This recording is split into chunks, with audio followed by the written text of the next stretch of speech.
Right, we are live. Hey guys, how's it going? Welcome back to the Kiwi Lads channel. We are back for another match of the Rugby Championship. It is a massive one as these two sides both have one victory at this stage of the competition. Now, there is currently another game taking place, Fiji versus Samoa. We will be providing updates about that game throughout this build-up, but as confusing as this kickoff has been, the game's not starting for another 20 minutes. Australia initially saying 4:30, but it is a 4:50 p.m. kickoff for this game in Australian time. But of course, that one's going to be an extremely entertaining fixture. Argentina, they were able to beat New Zealand, so having a little bit of momentum heading into this game. Currently on the Rugby Championship standings, that was what happened last year. As you can see, Australia got themselves 5 points. Argentina having the 14. Moving to this Rugby Championship, we do see the Argentines sitting on 4 and Australia already having as many points as they had throughout the whole last competition, so there's a lot on the line.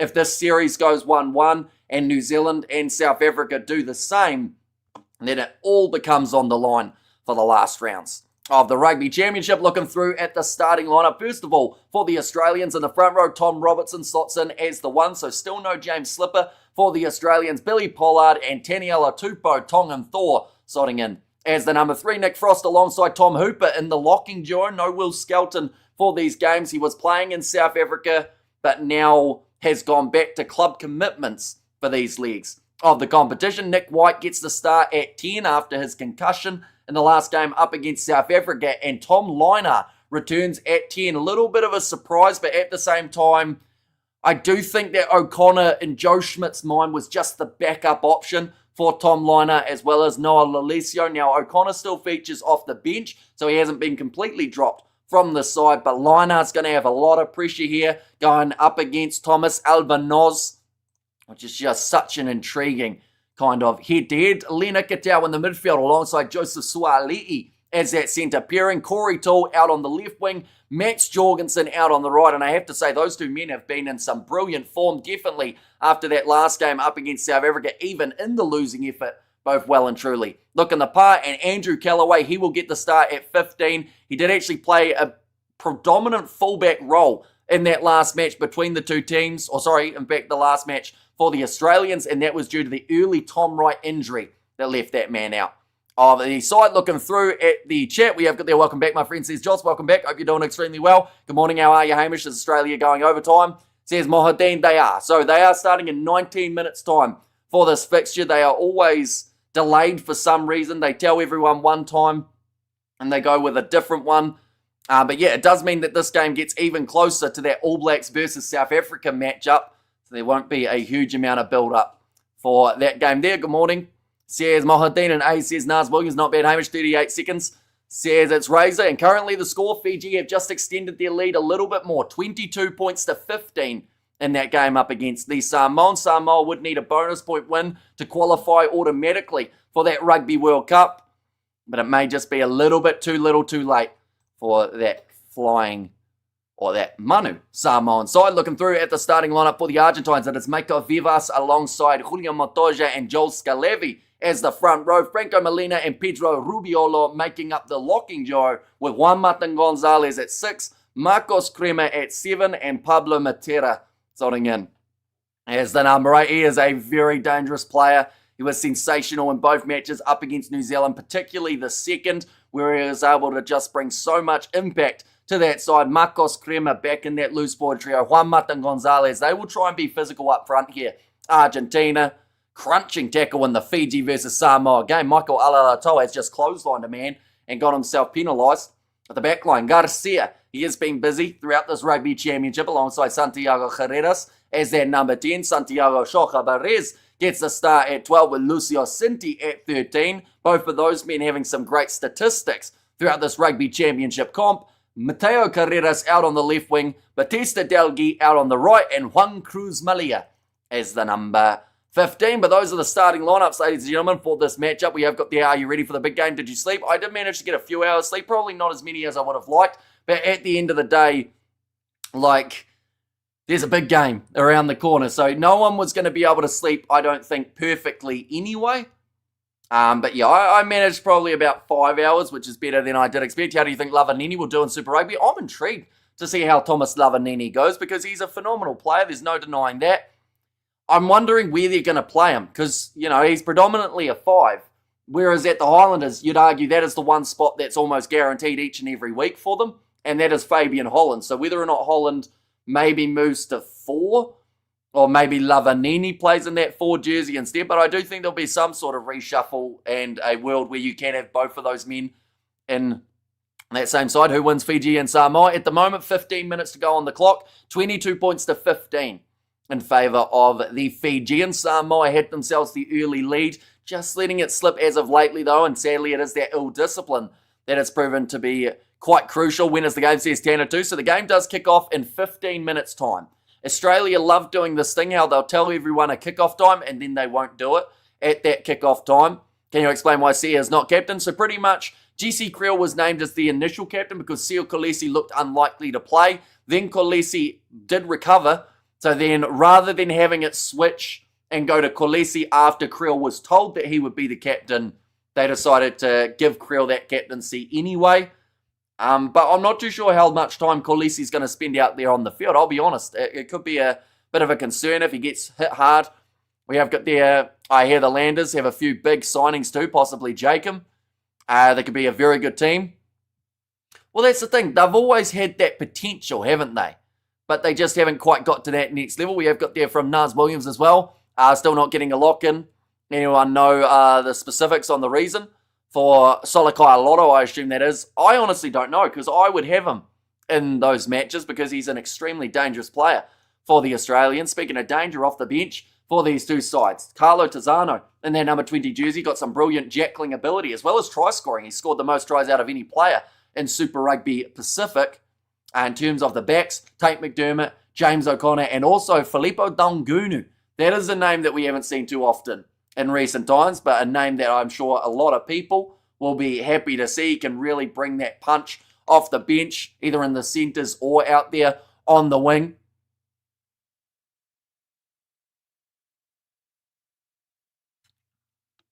But now 12 minutes to go in that Fiji-Samoa game, so it is actually going to overlap more than likely with this Australia versus Argentina match, but Fiji still leading by the 7 points, 22 points to the 15.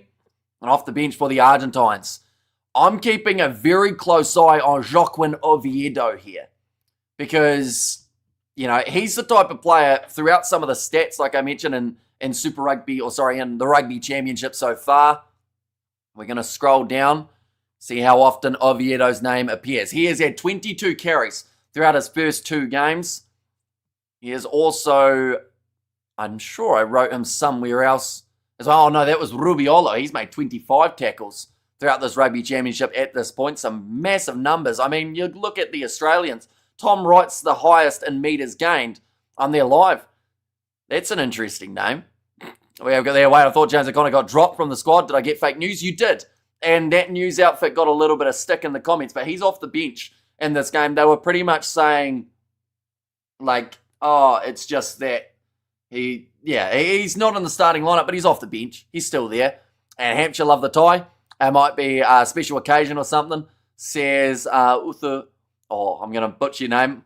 Ithikoloshe. Hopefully I've said that correctly. And I put Lucan in too, over Williams at least. Says Vroom Vroom, it's Razor. And how long to the game, says Sam. Sitting about 13 minutes away from the start. How isn't Lucan Salakai Lotto getting a game? I have no idea. Because he looked the best, I thought anyway, out of the guys who were playing up against the British and Irish Lions in those warm-up games. He was physical. He was just putting in a shift. And I don't know why they don't do it. Uti Koleshi, sorry. Yeah, I do apologise for my terrible pronunciation there. Who's there at the stadium, and also James O'Connor. First test was in 2008. Says Godson. Yeah, the man has been around for a very long time as the game started. Not yet. In fact, what I might do, just while we're at it, we'll go here. We'll grab this. We'll go like that. We'll go here. We'll go there, like that. Like that. One moment. We're going to sort it. We're going to go like that. Or are we going to... No, I don't actually think I can sort it, unfortunately. I was going to change that to, say, 50, just so that it was a little bit more obvious. We have got there, this is in Australia. It is indeed, yes. So, A home field advantage for the Australians. Same with next week's fixture as well. We are going to get to see the head-to-head between these two sides just around the corner. Currently, the way that the Rugby Championship table sits, it is extremely close. These are the most recent fixtures for these two sides. As you can see, Australia actually playing in August up against the British and Irish Lions, 22 points to 12. That was a fantastic game from the Aussies in rainy conditions with a delay as well. Got to remember, they got taken off the field for about 30 minutes to an hour because of lightning strikes. But first game up against the South Africans, you could say lightning struck twice because the Aussies are able to get themselves that big win. But then the next game, 8 points difference. Honestly, I think that Australia did far better than most thought that they would in South Africa, and they would be more than happy with how they played throughout those two games. For Argentina, they lost the first game up against New Zealand, but then came back firing in the second, winning for the first time ever on Argentinian shore against New Zealand. So Argentina getting themselves a little bit of history in the books already for this Rugby Championship, but imagine the scenes if they can somehow pull off a couple more in the near future. We have got the win for Fiji. We've confirmed Tonga's qualifying for the Rugby World Cup 2027, and that's 9 minutes away from taking place. Currently still down by the 7 points. Why hasn't it started? It is because the game is actually starting in 10 minutes' time. The Aussies butchered it. This match delay, so it isn't actually delayed per se. Aussie just can't organise a piss-up in a brewery. You know, it should have been scheduled for 4:50 if they were going to be starting that match 10 minutes or 20 minutes late. But instead, they just decided, oh, you know what, we'll just tell everyone it's 4:30 so that everyone tunes in early. Hello, good, Hamish. Consider opening a Only Lads account. I've got there, say it's kickoff 2:30, but it's at 2:40. Team's not even on the field. Yeah, they're currently in the huddles. I have just transferred over to the coverage. We are seeing there the Argentines wearing that kind of dark blue away strip for this matchup. Hi, friends. Good broadcast. Do you have the Wallabies in Argentina, or who do you have for Wallabies and the Pumas? Greetings from Hawaii. So welcome in, Wall. I'll be honest, I think Australia at home should edge it. But I wouldn't be at all surprised if we see a brilliant fight here from the Argentines, and maybe they can find a way of getting themselves over the line. Australia started early on the grog, says Jake. And we have got there 30 points to 12, says Trevor. It's his prediction, and it's a rugby match, not rocket science, says Jake. Yeah, it just seems weird that they can't just schedule it for the time that the game's taking place. You know, and I understand it's to try and get people on earlier, but at the same time, like, people would still get there early anyway because it's when the match is taking place. I know not the away strip for Argentina. They should have stuck with the hoops. Says it's Razor. Morning, Hamish. Hope you're well. And Argentina versus Australia, says Jorge there. Suali'i getting wasted. Senti has been poor. He's a tricky one, isn't he, Suali'i? Because in the games where he's almost needed most, Australia can't really get the ball into his hands. Now, I think Lee Nikitau at 12 has been phenomenal. So the question would be, Xavier, if you don't go with Suali'i as your 13, who would you go with in that role? Because it's probably, that would be the bigger question. I wouldn't mind seeing Suali'i at fullback at some point, but I do think when Tom Wright's 100%, he'll get that jersey. They're just showing there, two sides getting ready to march their way out onto the field. We've still got national anthems, so I'll be lucky if they kick this one off at the delayed time that they've said this game's going to take place. As Fiji score, please, says Mohadin. At the moment, Fiji are leading 22 points to 15. Save the pyro when we're in the top 5, yes, says Jake. And screen update on Fiji versus Samoa before this game starts. So yeah, currently 22 points to 17, still in favour of the Fijians. 6 minutes to go, and I do think, unfortunately, that Samoa's chances of winning that matchup are starting to slip, but they also needed 2 tries converted to be able to get themselves through to the next stage. Argentina anthem takes 10 minutes. Hunter Paisami. Well, that's a lot of power in the midfield, isn't it, with Ikitau and Paisami? But to be fair, depending on the opposition, it would be a very dangerous duo for them to be able to have. Who else would you go with as that backup 13? I'm trying to think through at who they could look at. I was going to say Callaway for a second there, but I don't think he's played a lot of 13 in recent times. I don't know why Hamish Stewart is the only guy I can think of, but he's not even really getting a look in at the moment. And go my Samoa, Kenya representing, says Patrick there. And Garcia, what a player, says Nico there.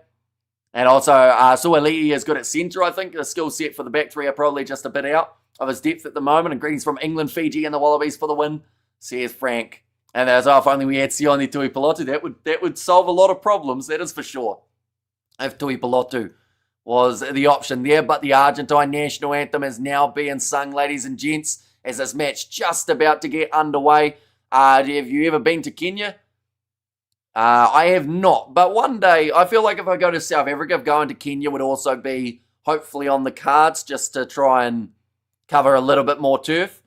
We have good morning from South Africa. Big day, Hamish. I'm like a kid on Christmas. Yeah, less than 4 hours away until that kickoff. In fact, it's almost less than 3 hours. In fact, it is less than 3 hours. I've just done the maths in my head. That was taking far too long. 2.5 hours or so until we see New Zealand and South Africa out there on the field. And they're still singing the national anthems for these two sides. I have no idea why they delayed it, but we will go with the flow. Hopefully this game doesn't take 2 hours to complete. That summarized this game just for now. Some random old bloke in the crowd, he did a look at the watch. He was like, what time are we supposed to be starting this game? Argentina 30 plus, says Malcolm there. And Aussie's 25 to Argie's 17. Why is Fiji playing 2 games today? Says Mohadeen. Are they? Are you talking about maybe the women's sevens as well? Or sorry, the Women's World Cup 2, different competitions, exactly, says Jake Toa. And Argentina 30 plus, says Malcolm. And Australia 100 plus, says Tanner. And there as well.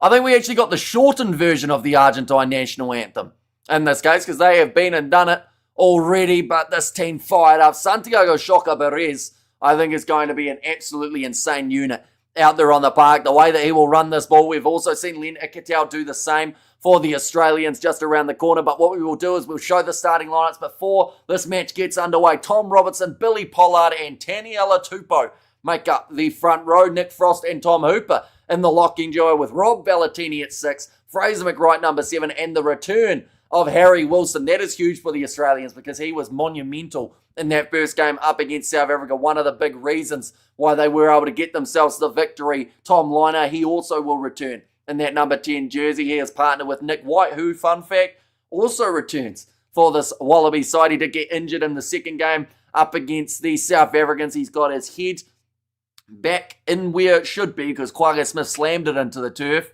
Lena Cattell, Joseph Suali'i in the midfield. Corey Toole, the speedster, out on the left. Max Jorgensen out on the right. And Andrew Callaway as the number 15 for the Argentines. Mako Vivas, Julio Montoya, and Joel Scalevi make up the front row. Franco Molina alongside Pedro Rubiolo as the number 5. He's made 25 tackles throughout this competition. Juan Mata Gonzalez, Marcos Crema, and Pablo Matera as the big number 8. Garcia and Carreras will make up the 9 and 10 combination. No Albanos for the starting side. Santiago Shoka Perez as the number 12. And Lucio Cinti on his outside. Mateo Carreras, Batista Del Gui, who was absolutely insane in that second game up against New Zealand. He was absolutely everywhere, winning high balls flat out. And Juan Cruz Malia as the number 15. But now that the national anthems have been sung, popular opinion, Hooper 6, Bobby V at number 8, and McWright 7 is our best back row. Are you chucking Wilson off the bench at least there,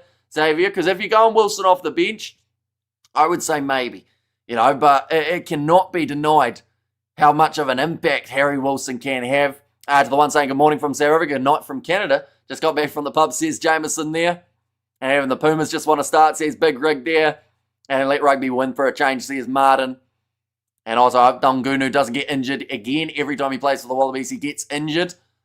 Yeah, he's had an unfortunate run, Filippo Dungunu. I did see that he managed to get like a few kicks over in training. Currently score in that Fiji versus Samoa game, by the way. Still sitting 22-15. So no points have been scored since we actually ended that live stream 19 minutes ago to pop on to this one. But it is looking like a Fijian win, or maybe even the draw could be on the cards there if they aren't careful. But of course, do let me know your score predictions for this game, ladies and gentlemen. Yes, Wilson off the bench. It's almost 7 a.m. in South Africa, says Mohadeen. There'll be quite a few people waking up very soon for the big match around the corner. But this game is also huge. Whoever wins this sits top of the table in the Rugby Championship for a little bit of time, perhaps for the end of the round, depending on how the other result goes. We have got their morning from Zimbabwe, says Godfrey. Welcome in. Harry Wilson won't have an impact off the bench that Hooper has. I think it's better the way it is now, says Vroom Vroom, it's Razor.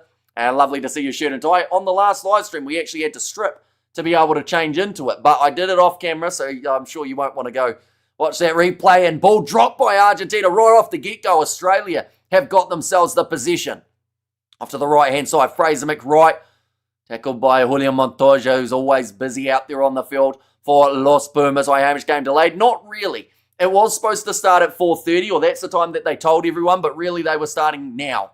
So they're actually about 2 minutes ahead of schedule in terms of their start time, which just makes no sense to me. Why don't they just start early like they were going to? But now currently the ball in hand of the Australians. Chopping tackle there on Taniela Tupou. Nick White. Inside ball from Lenac. It's out to Harry Wilson, who's nailed in a two-man tackle by Crema and Matera. Added out to slam Nick White on his head. Says Sean there. We have got a new member on the channel, Peter Oliver. Thank you very much for hitting that button. That is, I think that's a cat on a bear, if I'm looking at that correctly. But what way up is the cat? I think it's maybe round like that. But yeah, thank you very much for becoming the member. That is going to be the penalty going the way of Argentina. Taniela Tupou leaving his foot in the breakdown. And another week where both the men and women's Australia playing are on the same day. That's cute. Says Big Ring, good morning, Hamish, long time no see. Says Tiffany, welcome in. If you are doing well, and I hope you're excited for both of these matches of the Rugby Championship. Reckon they'll delay All Black start now? I don't think so, but it will certainly be close. Like, we're talking probably 15, 20 minutes separating the two games, which I think is far too close. You know, the build-up will not quite be of that same caliber as we would normally see because of it. Now, Australia-Argentina is on Sky Sport 2 as well, so I think that means that they won't delay. The other one, harsh penalty that happens at most rucks. Says Joe Webby and New Zealand would have taken how Harry Wilson galloped through the box. Says Robin there. Line out throw now for Julian Montoya. Ready to put this one in. A nice daytime test match. A little bit of a face wash there for Juan Matan Gonzalez. Beautiful loop around play for Batista Delgui. Australia, though, trying to get in the breakdown. Corey Toole unable to get the steal he was after. Big carry from Julian Montoya for the Pumas. Mako Vivas, pick and go. He didn't start his rugby championship the way that he would have liked. Yellow card up against New Zealand. Taniela Tupou gets sat down for the Australians. Montoya, he tries to line up Garcia. No arms there from Big Taniela. Got to be careful doing challenges like that, but Australia will get themselves the penalty. Is Argentina playing in Australia? They certainly are, yes. So this game taking place, I believe, at Queensland Bank Country Stadium, I think is what it's called. I've got Suncorp in the background only because I didn't have enough overlay space to be able to put another one. We have got there, good one here. Says Robin there, and Fiji just scored now, 27 points to 15 in that game, conversion yet to come. Okay, so Fiji have pretty much put the nail in the coffin there. Samoa will have to play up against the USA next week, and that will determine whether or not they qualify for the World Cup now, or whether they have to keep on going through a repechage to eventually try and get themselves through to that World Cup. Makes sense why it's so early. I'm exhausted. Says Tiffany there. And the Pumas 21 to the Wallabies 19. And it looks like Argentina will have a simple 3 points here if they want it. Oh, there we go. Taniela Tupou, no arms tackle by 3 gold. I could be a referee because I spotted that one from a mile away. Now shot is going to be called. If you're taking a breath yet, Hamish. Not too many of them, but I will have to remember to do so or else I will pass out before the end of this one. And of course, we've still got that next game just around the corner as well. But yeah, not a smart move from Big Taniela. It has a bit of a rough start here. He's given away a penalty. We see it there. Yeah, no, he just tried to dive out at the knees of Garcia. They're just saying about, on the commentary, maybe Australia had the plan of trying to be very disciplined inside the 50, but Taniela Tupou's given away 2 penalties. So he obviously wasn't at the meeting. The penalty was fair enough, says Joe Webby. That kick has gone over, and Australia have conceded the first 3 of the day. Taleni Sue, red card. Oh, wait, a red card? It's like 80 minutes in, isn't it? Why couldn't he just wait a little bit longer before getting himself into trouble? Pumas 28, Australia's 31, says Fred there. And he's given away 2 penalties, says Joe Webby. Joe Schmidt, he will be a little bit disappointed with how this match has started. 5 minutes in already, and it is 3-0. For the Argentines. Now going up for it, and Corey Toole contesting again for the ball. Gets it back on the side of Australia, but there was just a partial knock on We have the refs discriminating against players with no arms. How can Farrell play rugby then? And there was a lazy tackle from Nella for sure. And I think it was also, in the nicest way possible, I think it was maybe an ego-driven tackle too. Because we got to remember, just a couple seconds beforehand, he did get bumped off quite badly, sat down on his backside. So I feel like he wanted to go out there and just put in a huge hit. And unfortunately, he didn't do it in an illegal manner. And who saw Pumas strike him first? Honestly, I could have seen them getting a 3 at the early stages of this game. I'm curious to know if they can score the first try, though, in this match. And great commentary, But says, Vestal, thank you very much for being here. Of course, we are going to be here around the corner for that match between South Africa and New Zealand as well. And we have got there, Argentina have brought the power game. And also, what is the Fiji score? So, end score in that Fiji versus Samoa game, 29-15 in favour of Fiji. And I believe they worked their way to a bonus point in the end as well. So, sitting on 10 points in total. But scrum reset here. Paul Williams, the referee in charge of this one, will want to have some sort of smoothness happening in Argentina. They do have the feed. We have there, Argentina have bought the power game, says Jimbo.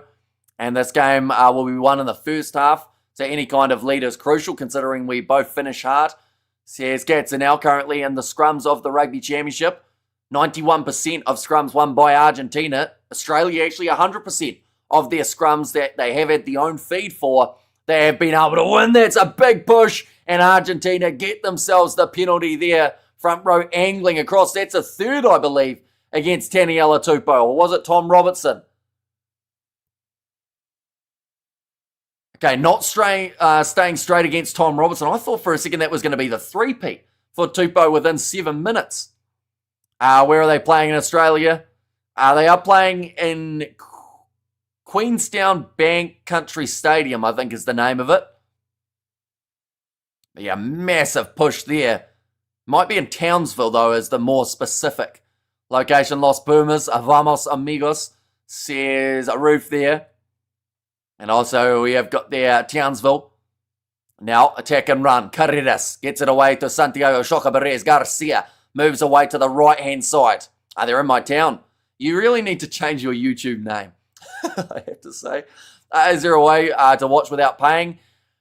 The replay may be on YouTube later, but sadly there aren't too many free options around the world for these games. Rugby Pass TV, maybe, but I'm not 100% sure. And also alongside that, maybe NZR Plus if you're in New Zealand, but you can set yourself to a different location. Like with a VPN, you just set yourself to New Zealand and you could watch, potentially, rooting for our Puma brothers from Cape Town. See, there's JJ there. And that's the thing, with how close the table is, a win here for either Argentina or Australia, look at that. That's what we look at after 2 rounds of the Rugby Championship. 1 win, 1 loss for every single side in this competition. So, Argentina, they have potential here of going from last to first by the end of this round. Now, of course, that would have to rely on New Zealand having a draw with the South Africans, or maybe South Africa winning without a bonus point, and Argentina do get one here. But for that to happen, they would have to win this game by 3 or more tries. That is the one difference compared to some competitions around the world. Come on, Australia, says Tyrone. How's it, Hamish? Says Peter Lowe, doing extremely well. Hope you are doing well too, Peter. Big game coming up later on. Who is the nicest tie, Joe or Hamish? I will say, I think I'm pretty happy with the tie today. It probably doesn't match the shirt, as some people said on the last time that I wore it, but the panic as well. While I was doing up the tie, we were commentating the Fiji versus Samoa game. I was off to the side of the screen, just stripping down to try and get it on in time, which I think we didn't do too badly. Definitely with the delay in this game. Your opinion, H, who's going to win? In my opinion, I think that Australia should win, but I don't think they'll win by more than 7 if they were to get the victory. And Argentina are going to make it extremely difficult for them. And brothers from Lander Smith stand behind the All Blacks, says Derek there. And Vamos Argentina, says Johan. That's a nice Bulls tie, great, says Eric. Of course, they are going to be playing later on tonight. 3 games back-to-back of the Carling Curry Cup. Sadly, we won't be covering that one. Well, to be fair, I've got it scheduled. Well, I don't actually, I'm lying. I've got it made so that I can schedule it. But I haven't scheduled it yet, mainly because What will happen is if Australia-England is extremely one-sided, we'll be doing the Bulls-Cheetahs game afterwards. But if that game's close, we'll probably stick it out and stay on that one. I have dollars on Aussie. So here's Keith Cook there, but Nick White ready to feed this ball in for the Australians. Nick White back across to Lennox. It's our Tom Liner. Feeds it on one more to the left-hand side. Oh, Corey Toole's done extremely well to hang on to it, but then thrown the pass on the inside to Santiago Shoka-Perez. Now Garcia cross to Pablo Matera trying to make that tackle. Maybe a little bit too high there was Nick Frost. I want a competitive game, but I think the Red Roses will dominate Australia. Come on, Hamish, the Bulls URC team playing. You need to do it. They have got some of the URC players in there, to be fair, but then also at the same time, it is a top-of-the-table clash in the Women's World Cup. It's so unfortunate with the amount of overlaps that are taking place. Looks like one of the players staying down here, Joel Scalevi, has not really got back up to his feet too quickly, and the penalty goes the way of Argentina. Double blow of the whistle. Right. Two penalties against Taniela Tupou for no-arms tackles. He's getting his last warning, not even the team's last warning, just him. That's now 3 penalties against Taniela Tupou in the first 11 minutes. Rut-row Scooby says, Big Rig, I was almost going to commit to the impression, and I did it for the first rut, but then I gave up halfway through. Go Australia, says Tyrone. And saludos desde Argentina, says Pablo there. Hey there, Hamish. Good game going on. Your debate with 2 Cents was great to watch. Hope you're planning more collaborations in the future, says Hanger Rat. Yeah, hopefully we will be able to organise some more stuff with Mark, as well as I know that Tony got a bit of stick for that, but he did help steer in the right direction, I feel, in terms of the flow of the debate per se. And WGF, it's Daniela doing? I have no idea. You know, you look at them and you think, yep, he'll do all right. Who's the ref? The referee in charge of this one is Paul Williams for this matchup. And now Argentina, they will have the chance to line up another kick. Oh, some sort of plastic bag has just flown right into the vision of the Argentine kicker, Santiago Herreras. There go the Wallabies. Says Cobus there. Got plenty of spammers today. That's how you know that it's a big game. When you got the spammers every 5 seconds. We will be clearing them out as we go, ladies and gents. A bit of multitasking. Go the Wallabies, says Cobus. But now getting the kick over from Santiago Herrera. 6-0 now for the Argentines. So they are just doubling up on that lead. Slowly putting, I guess you'd say, water in the basement. MFG Stupid Spammers says Nov Mum there. And also we've got their Aussies 22 to RG 17. Now getting ready to line this one up. Kick them Spammers into touch, baby, says Ruth. Right, like how we didn't get them for the Samoa game, but they came running for the Aussies. I think it is because of the Rugby Championship in the name. And that seems to get them going. And Shoka-Perez looking for work. He's dangerous, man. Like, I would say at the moment, he's got to be top 5, if not top 3 number 12s in the world. And that's a bold statement. Was Harry pointing at Taniela and telling him, get his act together in that replay? Well, Tupou has just got to calm down a little bit here. I don't know what he's doing throughout the early stages, but he just seems to be making some bad decisions, and it cost Australia so far 6 points in this game. Oh, ball stolen by Mako Vivas in the breakdown. Batista Del Gui way to the left-hand side. Argentina with a counter-attacking chance from just outside their 22, kicking downfield. Waiting at the back. It is going to be Andrew Callaway. I don't think we'll see Max Jorgensen touch the ball as of yet, but he should get it very soon. Callaway, ball on the inside of Fraser McRae. Now off to Harry Wilson, who just can't quite link up with any of his teammates up until reaching the ground. Gets it away to Nick White. Taniela Tupou, poor pass there from the big man. Ball was almost stolen by the Argentines, but there's a knock on. And Australia get the scrum, but that is mistake number 5 from Taniela Tupou. And nice listening to you, Ernest, from Cape Town, South Africa. And yeah, it's greatly appreciated you being here. We are going to be transferring straight over to that All Blacks versus South Africa game in the very near future. So, of course, be sure to check that one out. We have got there 1937 since the Box won at Eden Park. Is this the day to change the history book, says Stephen. And also would be 5 in a row for the South Africans up against New Zealand. There is a lot on the line here. Yeah, and it's just going to be an insane game. At least I hope. Like, I have had so many predictions about this game, but at the same time, like, I just want it to be an outstanding contest. Like, the last thing that we want is a game where both sides have 15 handling errors and, it's a bit scrappy. Like, we'll take scrappiness with a bit of clinical play too. But, this match, I mentioned about it, outside of a Rugby World Cup, I think this is the biggest match of the decade, if not the last about 20 years. It's just got that feeling about it. And neither side are probably in the form that they would like to be in heading into that matchup either. But, 50 unbeaten matches, double world champs at Eden Park, short ball from Nick White.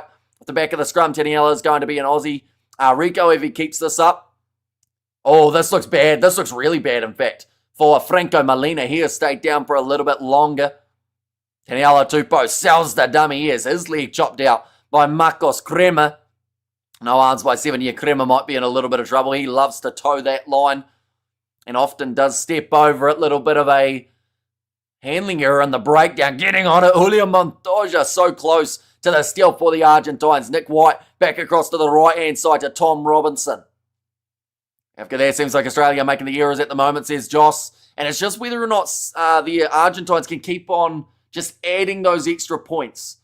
Keep on ticking over that scoreboard while Australia make the errors. Because Aussie have got a few tries under Nick White, kicking that one in behind. Looked like actually a bit of a miscommunication there. Juan Cruz Malia forcing it down.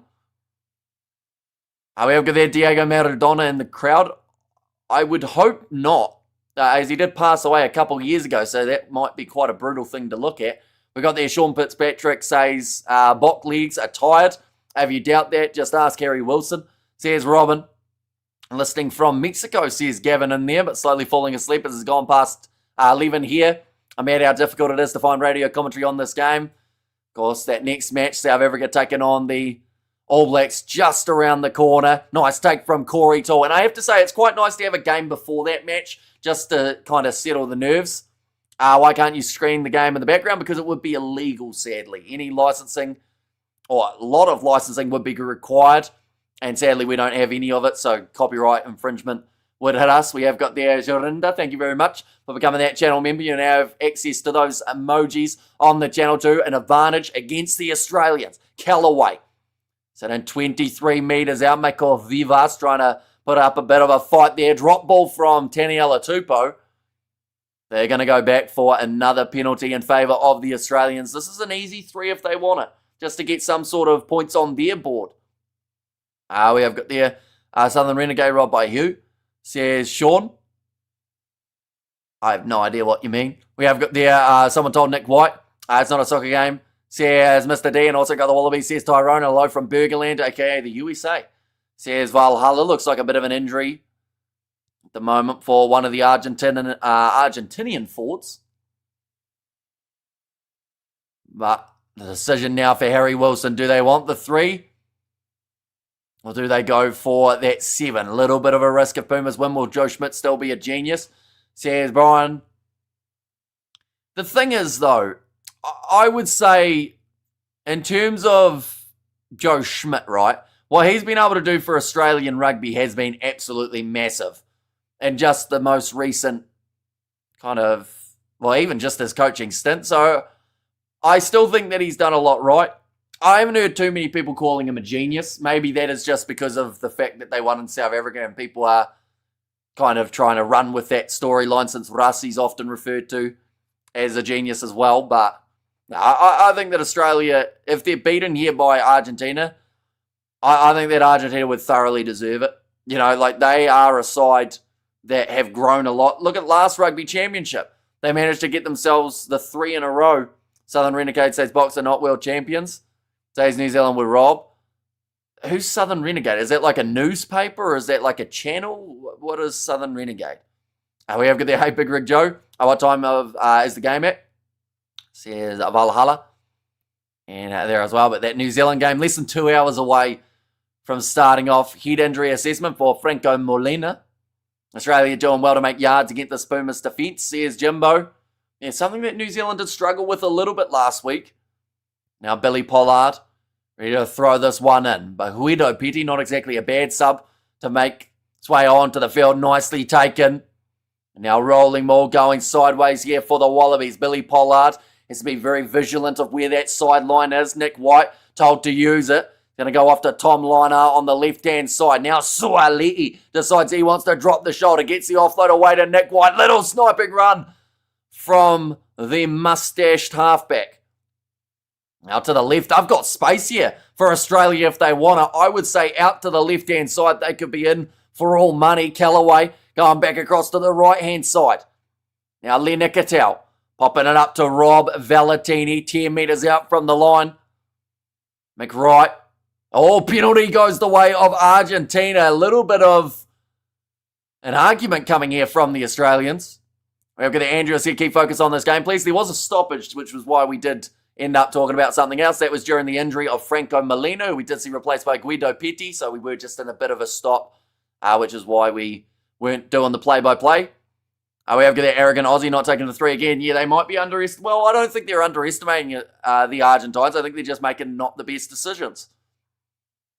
Well, Nick White is a fraud. He should retire already. It was a brilliant run from Nick White. I don't think there was anything wrong with that one. What makes him a fraud overall? There are a lot worse nines in world rugby, that is for sure. Morning, mate. How you doing? Says Mikhail. And Archie will win hands down, says Johnny there. And Southern Renegade is somebody in the chat, says Sean in there as well.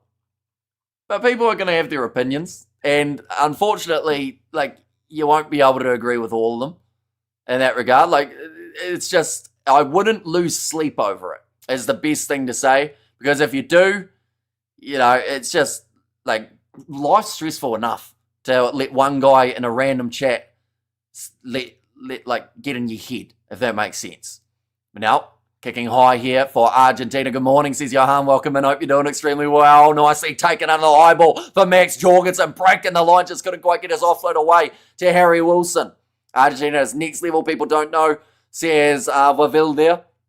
And his taxes makes him a fraud, says Valhalla there. The golden rule in rugby. I thought it was take the points when they're on offer. Definitely in test match rugby. But now Mick Wright popping it off on the inside to Corey Tor. That was an illegal clean out and an ugly one from Joseph Suali'i, who again will give away another penalty for the Australians. But now moving up to the halfway line after the quick tap taken by Argentina. Oh, a little bit of skill there from Guido Petti to try and rein in that pass, but he does knock it on Corey Toole.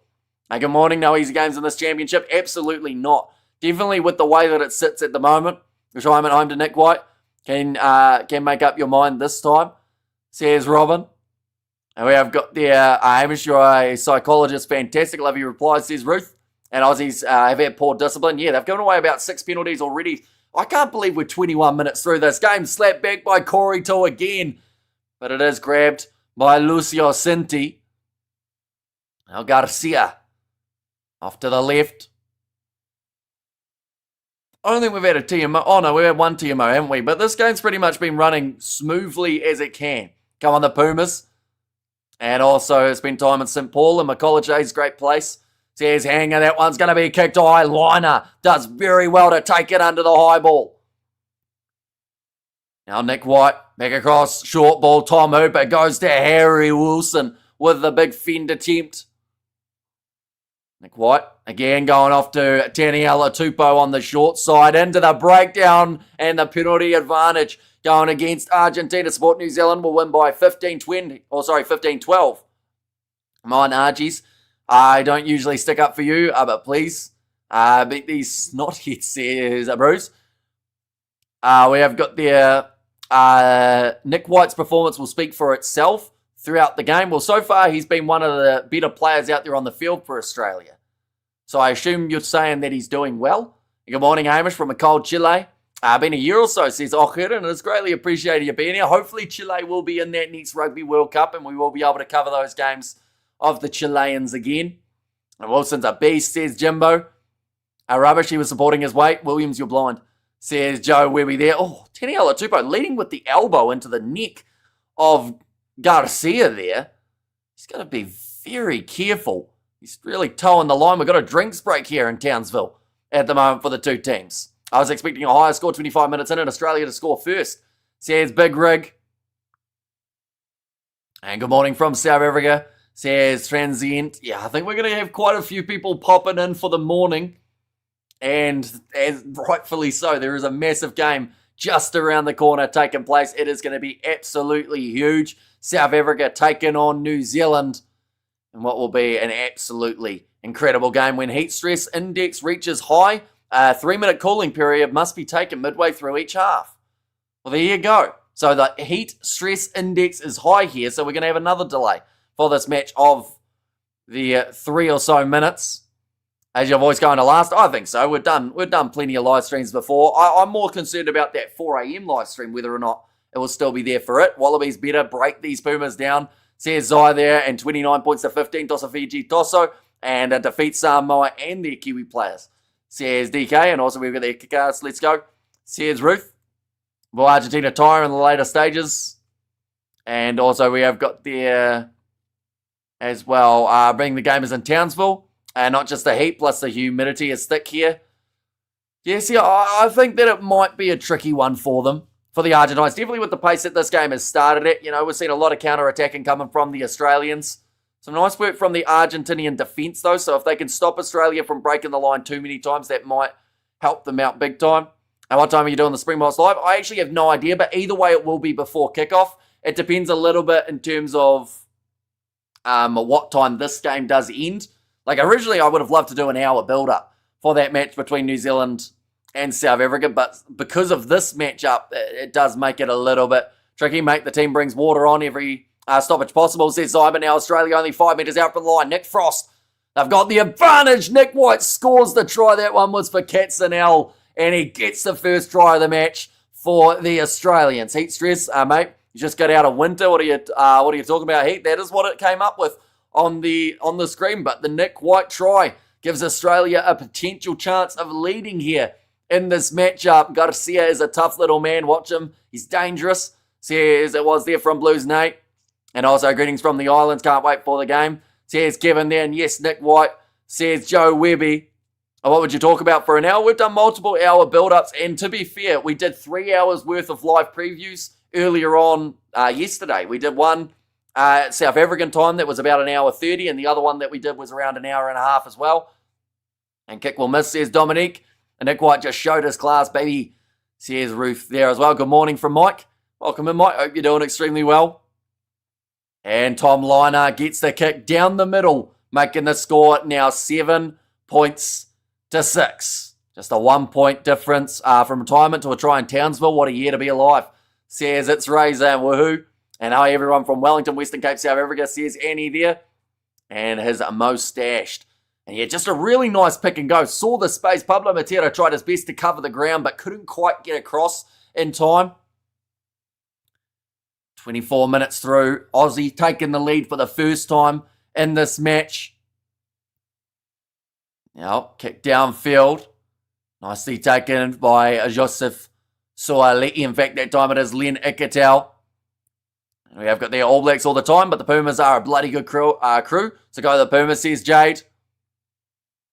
Now 10 metres out from their own line, Nick White getting ready to roll this one back.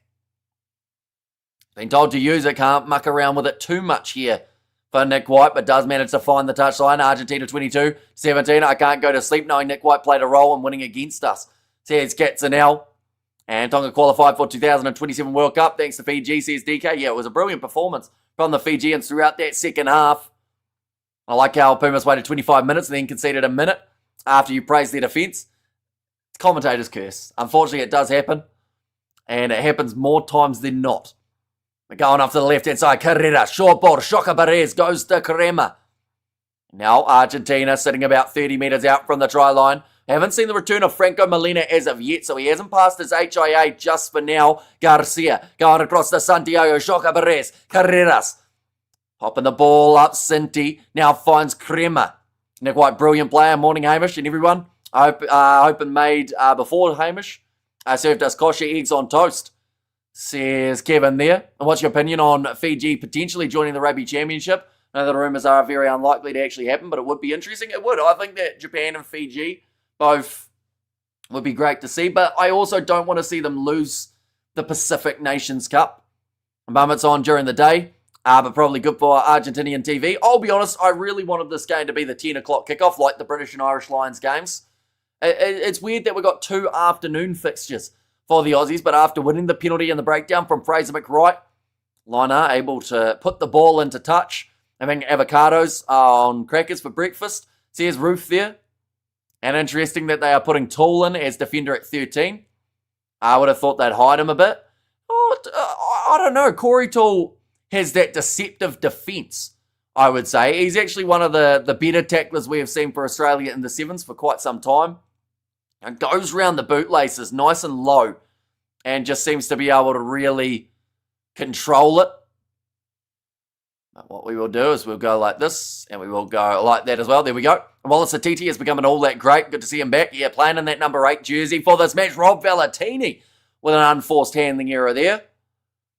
And looks like maybe Mako Vivas may have hurt his elbow in the process. Any update on Tom Wright's injury? I think it was ACL, wasn't it, for Tom Wright? I think he might be out for a little bit of time, unfortunately, or at least that was the last that I heard. I haven't actually got the more recent injury update for Tom Wright.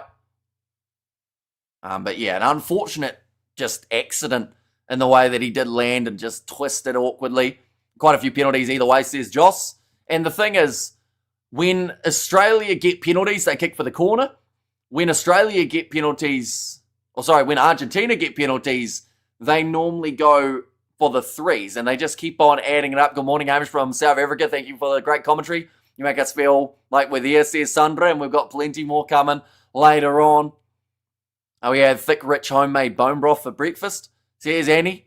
I think 7s is different than 15s in defence, though. It's pretty rare. They have a 7s player the size of Marcos Bremer with a 5 to 10 metre run-up. Don't know about that. Aussie have played some pretty big blokes around. Zach Ward for the Irish. You've got someone like a Josefa Talafolo or Joshua Vakunarabili in that Fijian side. The Samoans, I mean, they've got some units in their own right. Now getting ready. Oh, gone down in the front rows here again.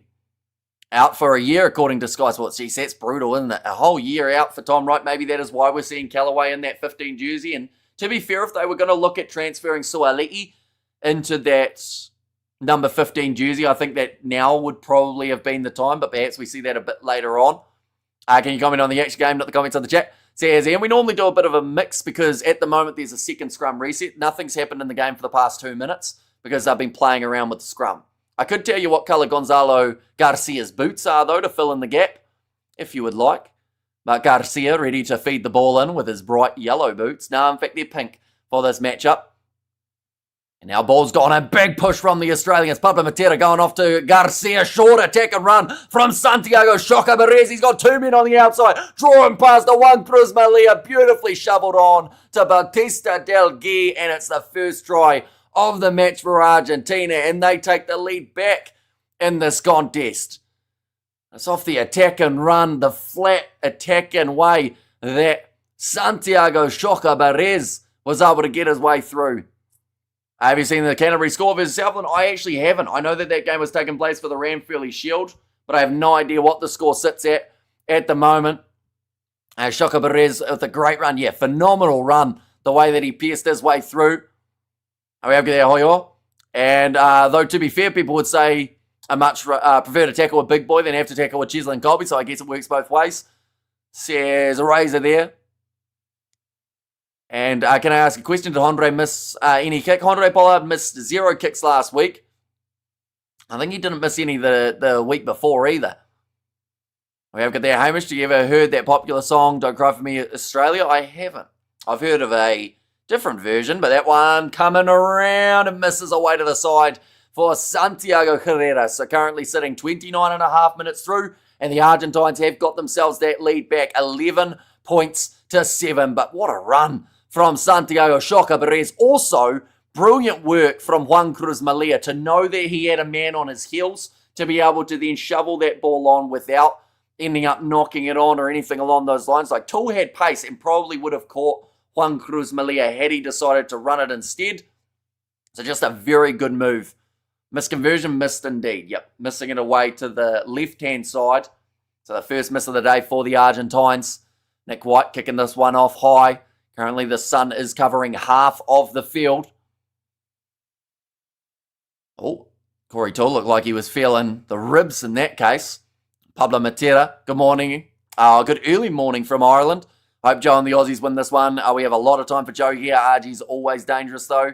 Yeah, I think it is definitely shaping up as that chess match that people expected. Kick downfield from the Argentines. Corey Toole takes it around the halfway line. In fact, this time it was Callaway. Now goes off to Suali'i. So I should mention Molina made his way back out onto the field to replace Guido Petia after the HIA. That was a 4-pass right in front of the referee. They haven't blown it. Now they have. They'll go back for the scrum feed. Favour of the Argentines. I like Australia. It's like attractive English people with nice tans, says Valhalla. Good morning from England with vodka as breakfast while listening to your commentary. So starting very early by the sounds of it there. And go the Pumas, the best team this year from Namibia and Africa, says Lee. I think Joe is targeting these games to win, or the Bledisloe games. I think that Joe Schmidt, if he's a smart man, which I believe he is, that he knows that they need these 2 games to win the Rugby Championship, no matter what happens in those games up against New Zealand. So if you can get in that scenario of getting the victory here and then doing the same next week, that would be a massive plus. What's happened to the scoreboard, says Trevor? Not a lot at this point in time. It's still 31 minutes through, 11 points to 7. Currently territory, 33% for the Argentines, 36% possession. They've had hardly any of the ball. They've had less penalties conceded though. Australia have got just that 1 try on the board. Our home team should win today, says Mashiu there. Now passing on the outside. Argentina, beautiful. Stepping from Lucio Cinti. Gets around Tom Liner. Passes one more. Mateo Carreras. What a run from the other Carreras. Mateo for the corner. And Argentina get themselves 2 in quick succession.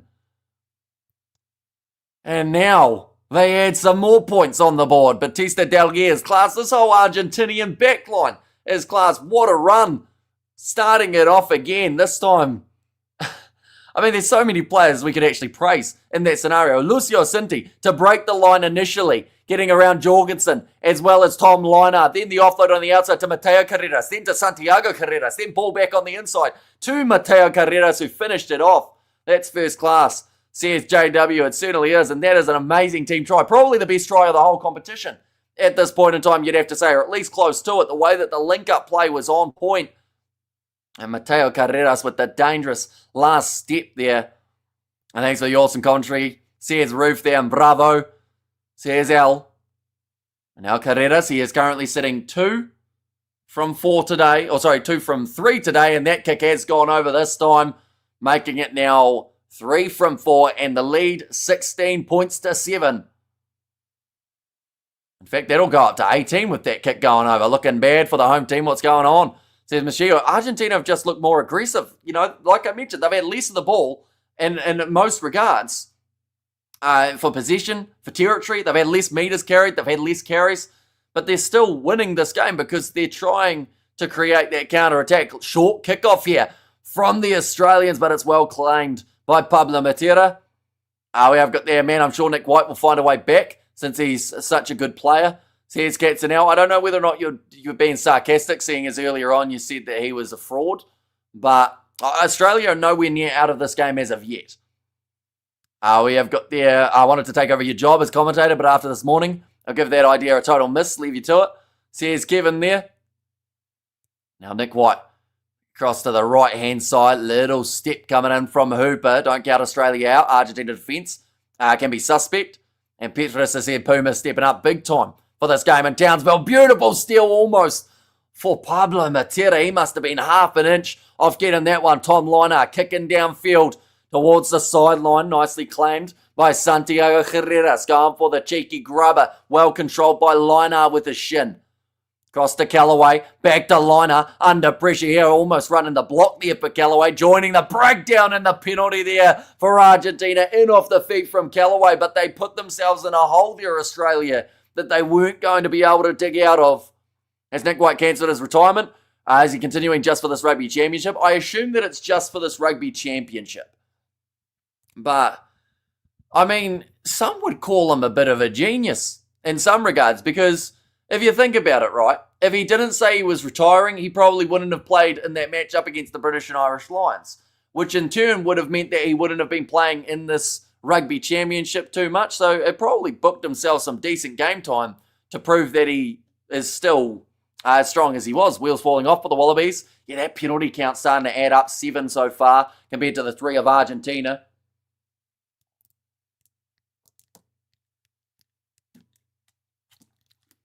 Springboks so bad this year that they made the Aussies look awesome, says Campo. Come on, Australia, you can do it, says Tyrone.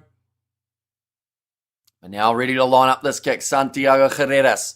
Crowd booing him a little bit, trying to get in his head. He's normally a cool, calm, collected customer, and he slots it straight down the middle again. The Argentina now leading 21 points to the 7. There were questions of whether Argentina would get more than 25 points in this game. But seems like at the moment they are rolling towards that kind of 35 to 40. Underestimate Argentina at your peril, says Sean.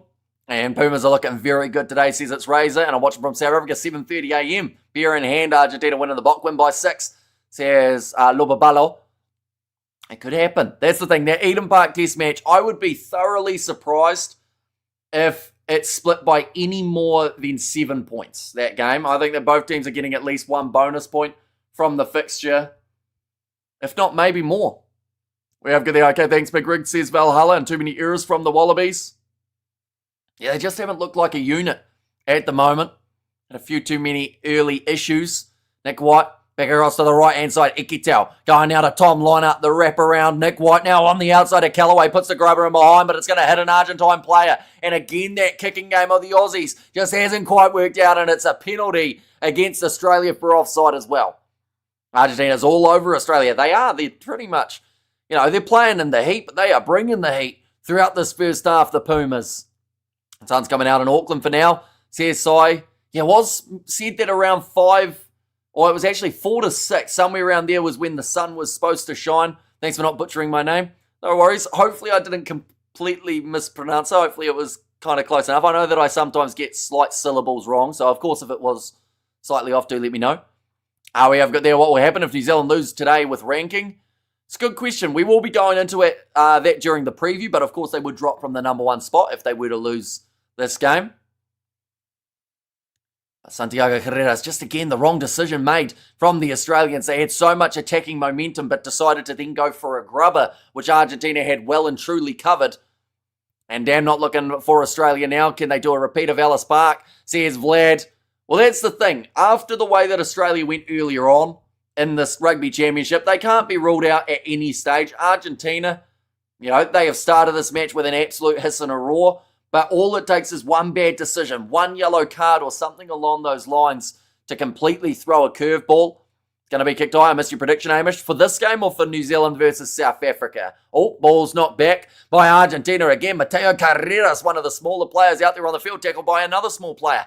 And Nick White, a new advantage for Australia, not rolling away. So they have that 3 points to be able to fall back on here, Argentina, if they want to. Now Garcia going off to Franco Molina, stepping was Juan Cruz Malia. Pick and go again now. Short side Carreras. He tries the grubber, and it's claimed by the Australians. It seems like the advantage is over, is it? No. They were just waiting to see whether or not it would progress more. They will go back for that original penalty. Honestly, I thought Australia had this. I thought Samoa had Fiji. Well, Samoa started really well, which I think was a pleasant surprise, but sadly did drop off as that match progressed. Right, what is the decision here for Argentina? Okay, it's either the scrum 5 metres out or the penalty back there, and Argentina take the scrum option. That is huge for the side. South Africans be prepared for a masterclass from the All Blacks. Sorry, guys, says Kevin. And stadium has got some empty seats. They have, yeah. And it just doesn't make sense to me why this was an afternoon game rather than an evening match. Sag's getting ripped. Are they? I haven't seen the score for that game as of yet, but I'll be honest, after beating Waikato last week, it was always going to be tough to back it up with another big game. They've won 3 in a row for the NPC, which is more than they have in a very long time. I love the way Hamish pronounces their last name as it's top class. Says Valhalla. And 35-10 to Argentina, says Trevor.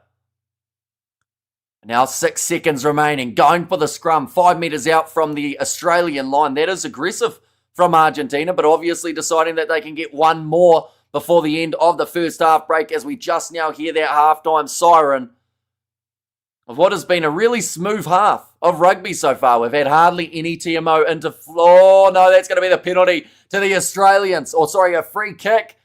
Argentina, this is the first time that we've seen them turn down 3, and I wonder whether it will be the last, as they will be pretty frustrated with how that one has gone. But the tap is taken by Nick White, put into touch, and halftime is upon us. 21 points to 7. A disappointing first 40 from Australia after scoring first the lone try for Nick White in this game. Argentina, they have got themselves the 2 tries, one for Mateo Carreras and also the other being scored a little bit earlier on in the match by... Who scored the other try? Was it Choco Perez? No, he was passing it out to the right. Juan Cruz Malia shoveled it on one more. Was it Delgui? I think it was Delgui who got the try, wasn't it? And Aussie's pathetic, says Shadowman. Yeah, far from their best half of rugby, that is for sure. But I will say, once again, from this Australian side and what we saw in their first game up against the South Africans, this game is not over yet. Argentina still need to be clinical. I think that if they had that opportunity back, they would have either got that scrum right or just gone for the 3 points to make it 24-7. Oh, yeah, I've got there after today. Eden Park will be Eden Park. Watch. Says Eric, whoever plays the full 80 minutes will win. Says Nick's there. And at the moment, Argentina, that was a thoroughly impressive 40. South Africa need to make a change. Get Sinner. Where'd that go? It disappeared. Sinner there to serve up the ace. Says Kevin. Let's be honest, Hamish, Springboks stand no chance. Will the fortress remain unconquered? I'll be honest, I think they stand a chance. I think that based off the All Blacks' recent form, their last game up against Argentina was the worst we've ever seen a backline for New Zealand play. So, don't get me wrong, Eden Park is the fortress for New Zealand, but I think this game is a lot closer than the odds say, and I honestly have it as a 50-50. Whoever plays the better rugby on the day will win the game. New Zealand, last year in the Rugby Championship, I felt they should have won that first match up against South Africa, but it was their ill discipline that let them down. That yellow card of Ofa Tuangafasi leading to 2 converted tries for the South Africans. On the other side of things, there was also in the second match some massive opportunities for New Zealand to win, but they missed a whole heap of kicks. And that's something that Andre Pollard is going to give you a huge amount of consistency for at Eden Park. Rugby don't want Argentina to win. I think they wouldn't mind it, to be fair. I think that it's great if Argentina are doing well. We've already seen them upset in last year's Rugby Championship in terms of beating every opposition. But I think that Argentina, one reason some people would say that they don't want the Argentines to win is because normally the inconsistent game is just around the corner. We have got there, for once, I am against you. The All Blacks will not leave even with a bonus point. Wait, will not leave even with a bonus point. Okay, so you're saying that South Africa by more than that, I assume. The referee is playing for the Wallabies, says Hector. How? The Argentina have given away 4 penalties. Wallabies have given away 8. So I feel like, if anything, you'd have to say it's the other way around. I assume you're talking off that last scrum because of the early push from the Argentines. They just got a little bit ahead of themselves, wanted to get that last try for the end of the half. But I would say this referee has been far from one-sided in this contest. If anything, he's been one-sided against Taniela Tupou. That man's been penalised 3 or 4 times. Can't wait for Springboks to thrash ABs later to once again just shut the mouths of the naysayers, says Peter. Well, that's the thing. I think that both of those sides, they have a lot to prove heading into that matchup, and I do hope that they are both capable of doing so, and whoever loses, I still hope has a fantastic game. I want this to be close. I want both sides to showcase their brilliant rugby because both teams are world class. And, at times the rivalry between the teams can go from that respect that we normally would like to see to, there's plenty of trash talk between the sides. But at the end of the day, if both sides can look at that game and go, that was a hell of a test match, that's all I can hope for. Santiago Carreras is the best 10 in the world at the moment. Says Gustavo, he's been incredible throughout this game. And I have to say, Tom Liner has not taken control of this game in the same way that James O'Connor could have had he been starting. It was a big risk from Joe Schmidt to go straight back to Tom Liner for this game. It's your prediction. Which one? This game or the other one? Leon. Batista Delguia is on form. So I said that Australia had a decent chance of winning but I didn't expect them to play like this throughout the first half. Morning all, Henk here from South Africa. Seems Argentina so far is the better team on the field. But there's still a whole half left, says Henk. Yeah, Argentina have been more clinical. They've actually had less territory and position throughout this first half, but they've just wanted it more. They've been clinical in those breakdowns. They've been making some great passing moves. I think that they've got try of the tournament for that last one of Mateo Carreras off the counter-attack. But yeah, big match just around the corner, only sitting an hour and 20 minutes away or so from kickoff. We are going to be covering that one on the channel too. So, of course, anyone who is new to the channel, be sure to hit that subscribe button. We've got a nice big build-up planned for that matchup. It's going to be absolutely insane, those two sides at Eden Park. But there's going to be an insane second half for this game too. AB's to take the box play for their lives against Argentina. Says Kevin there, I can easily see the Pumas make a World Cup final with a favourable draw. Well, that's the thing. Like, they went head-to-head with New Zealand in the World Cup draw last competition, and that hurt them. I'll tell you what, they're saying welcome back viewers. Are we already? No, we won't be ready for the second half as of yet. I think we're still probably another 5 minutes away from the second half starting up. Watching my future stars from New Zealand supporter, says Jeremy there. Are you kidding? The ref was picking on the Wallabies, says Joe Webby. And also we have got there, well, both teams are looking good. The RG's passion is awesome. Yeah, they've come into this game knowing that they're underdogs and knowing that they need this win to get themselves higher up on that rugby championship table. Now, at the moment, the benches, we haven't actually seen too many changes made. We saw Guido Petty briefly, and that was due to that injury of Franco Molina, or at least the head knock. He went off for the HIA, did end up passing it, so now gets to come back out onto the field for the rest of the contest. I just feel like someone off the bench here is going to need to bring that massive impact. Whether it is James O'Connor, maybe it's Tate McDermott, Tizano in the breakdowns, Jeremy Williams for the Aussies, but someone has to turn this game around, because if they don't, they're going to be looking a loss in the face here for the first match up against Los Pumas. They're just showing that try from Nick White. It was in the 23rd minute. It took a little bit of time to get rolling here for the Wallabies, but once they did start finding their rhythm, they were doing a little bit better. And wait, if we are an inconsistent team, win it, then what happens that means the whole championship are also being inconsistent, so it wouldn't matter. Says gets now. That was a hard read. I feel like there were a few letters missing out of that, but I get what you're saying. We have got there, well, both teams looking good, but the RG's passion is awesome, says Mark. And I was shocked when Lino was named. Yeah, a lot of people were, and there were the headlines going around, saying that James O'Connor dropped, but really, he's not completely dropped. He will be making his way off the bench, and honestly, I wouldn't be surprised if they make that change relatively early in the half. Callaway has put in Lino under so much pressure. I don't know why people think it's Lino's fault, says Xavier. Yeah, I think that combination hasn't quite been working out there on the field, but that is where you need someone like James O'Connor, who seems to create a bit more space for himself, as well as the back line. Like, don't get me wrong, Lino, if he gets a bit of open space, can be a very attacking 10, but this game plan at the moment, or at least the tactics from Argentina, does not suit Lino's game one bit. We are just seeing one of the replays of what Andrew Callaway was doing in the first half. He had a couple very solid runs. In fact, that was the lead up to the Aussie try that we saw that one taking place. We have got there, the Aussies need many handkerchiefs after Joe smacked them at the half-time, says Kevin. And Daryl said always some Aussie blaming the ref. The only reason the Aussies were blaming the ref, though, was because the first comment was from Argentina saying the ref is in Australia's pocket, which we quickly had to correct, as the penalty count would say the complete opposite. I find it very odd how traditional Rusty's approach is to today's game. 5-3 split. Team announced on the Thursday makes me nervous, says Theo. I'll be honest, it wasn't pretty much what anyone was expecting from Rassi Erasmus when it came to that game.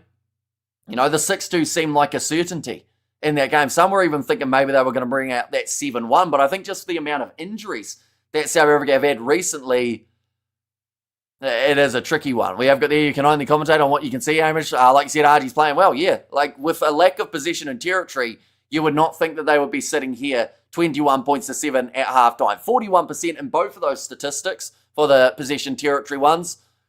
Carry meters, they have actually made a few more, and that was due to that big last run. But penalty counts actually 3-9 in favour of the Argentines. Only the 3 penalties against Los Pumas compared to the 9 against the Australians. We have got the donation there. Hamish, appreciating your dedication to the channel. Hoping for 70Ks to be hit today.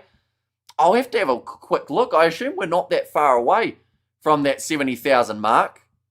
One moment, we'll go here. We'll see what we can see. And shout out to Vincent, a British expert in India. Says Nick's there. And also the All Blacks was robbed for the last World Cup. Can't cancel a try after 4 phases. It's against the law, says Southern Renegade.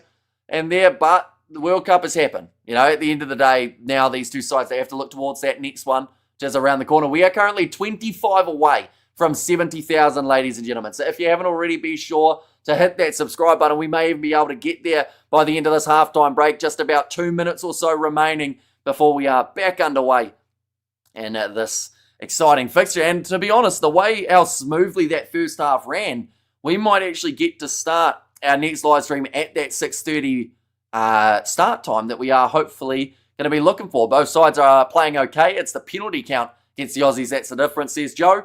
And Pumas very clinical and skillful. Looks like they are on their game today, says the online business coach. Yeah, they made some very, very good choices out there. We have got there, as I said, everything. I love watching the Aussies lose, says JP. And it should be an interesting World Cup with 24 teams. Could throw up some crazy results. Yeah, and we have just recently seen Tonga qualifying for that Rugby World Cup. Fiji doing the same at the moment. Canada and Japan, 2 other sides that have been able to qualify in their respective groups. That World Cup draw happening at the end of the year. It's going to be some big calls. I don't think we're going to see any absolutely massive crazy groups for the Rugby World Cup, mainly because of the 24 teams that will kind of push teams out a little bit compared to what you'd expect. Live, and this commentary will blend, says Nix.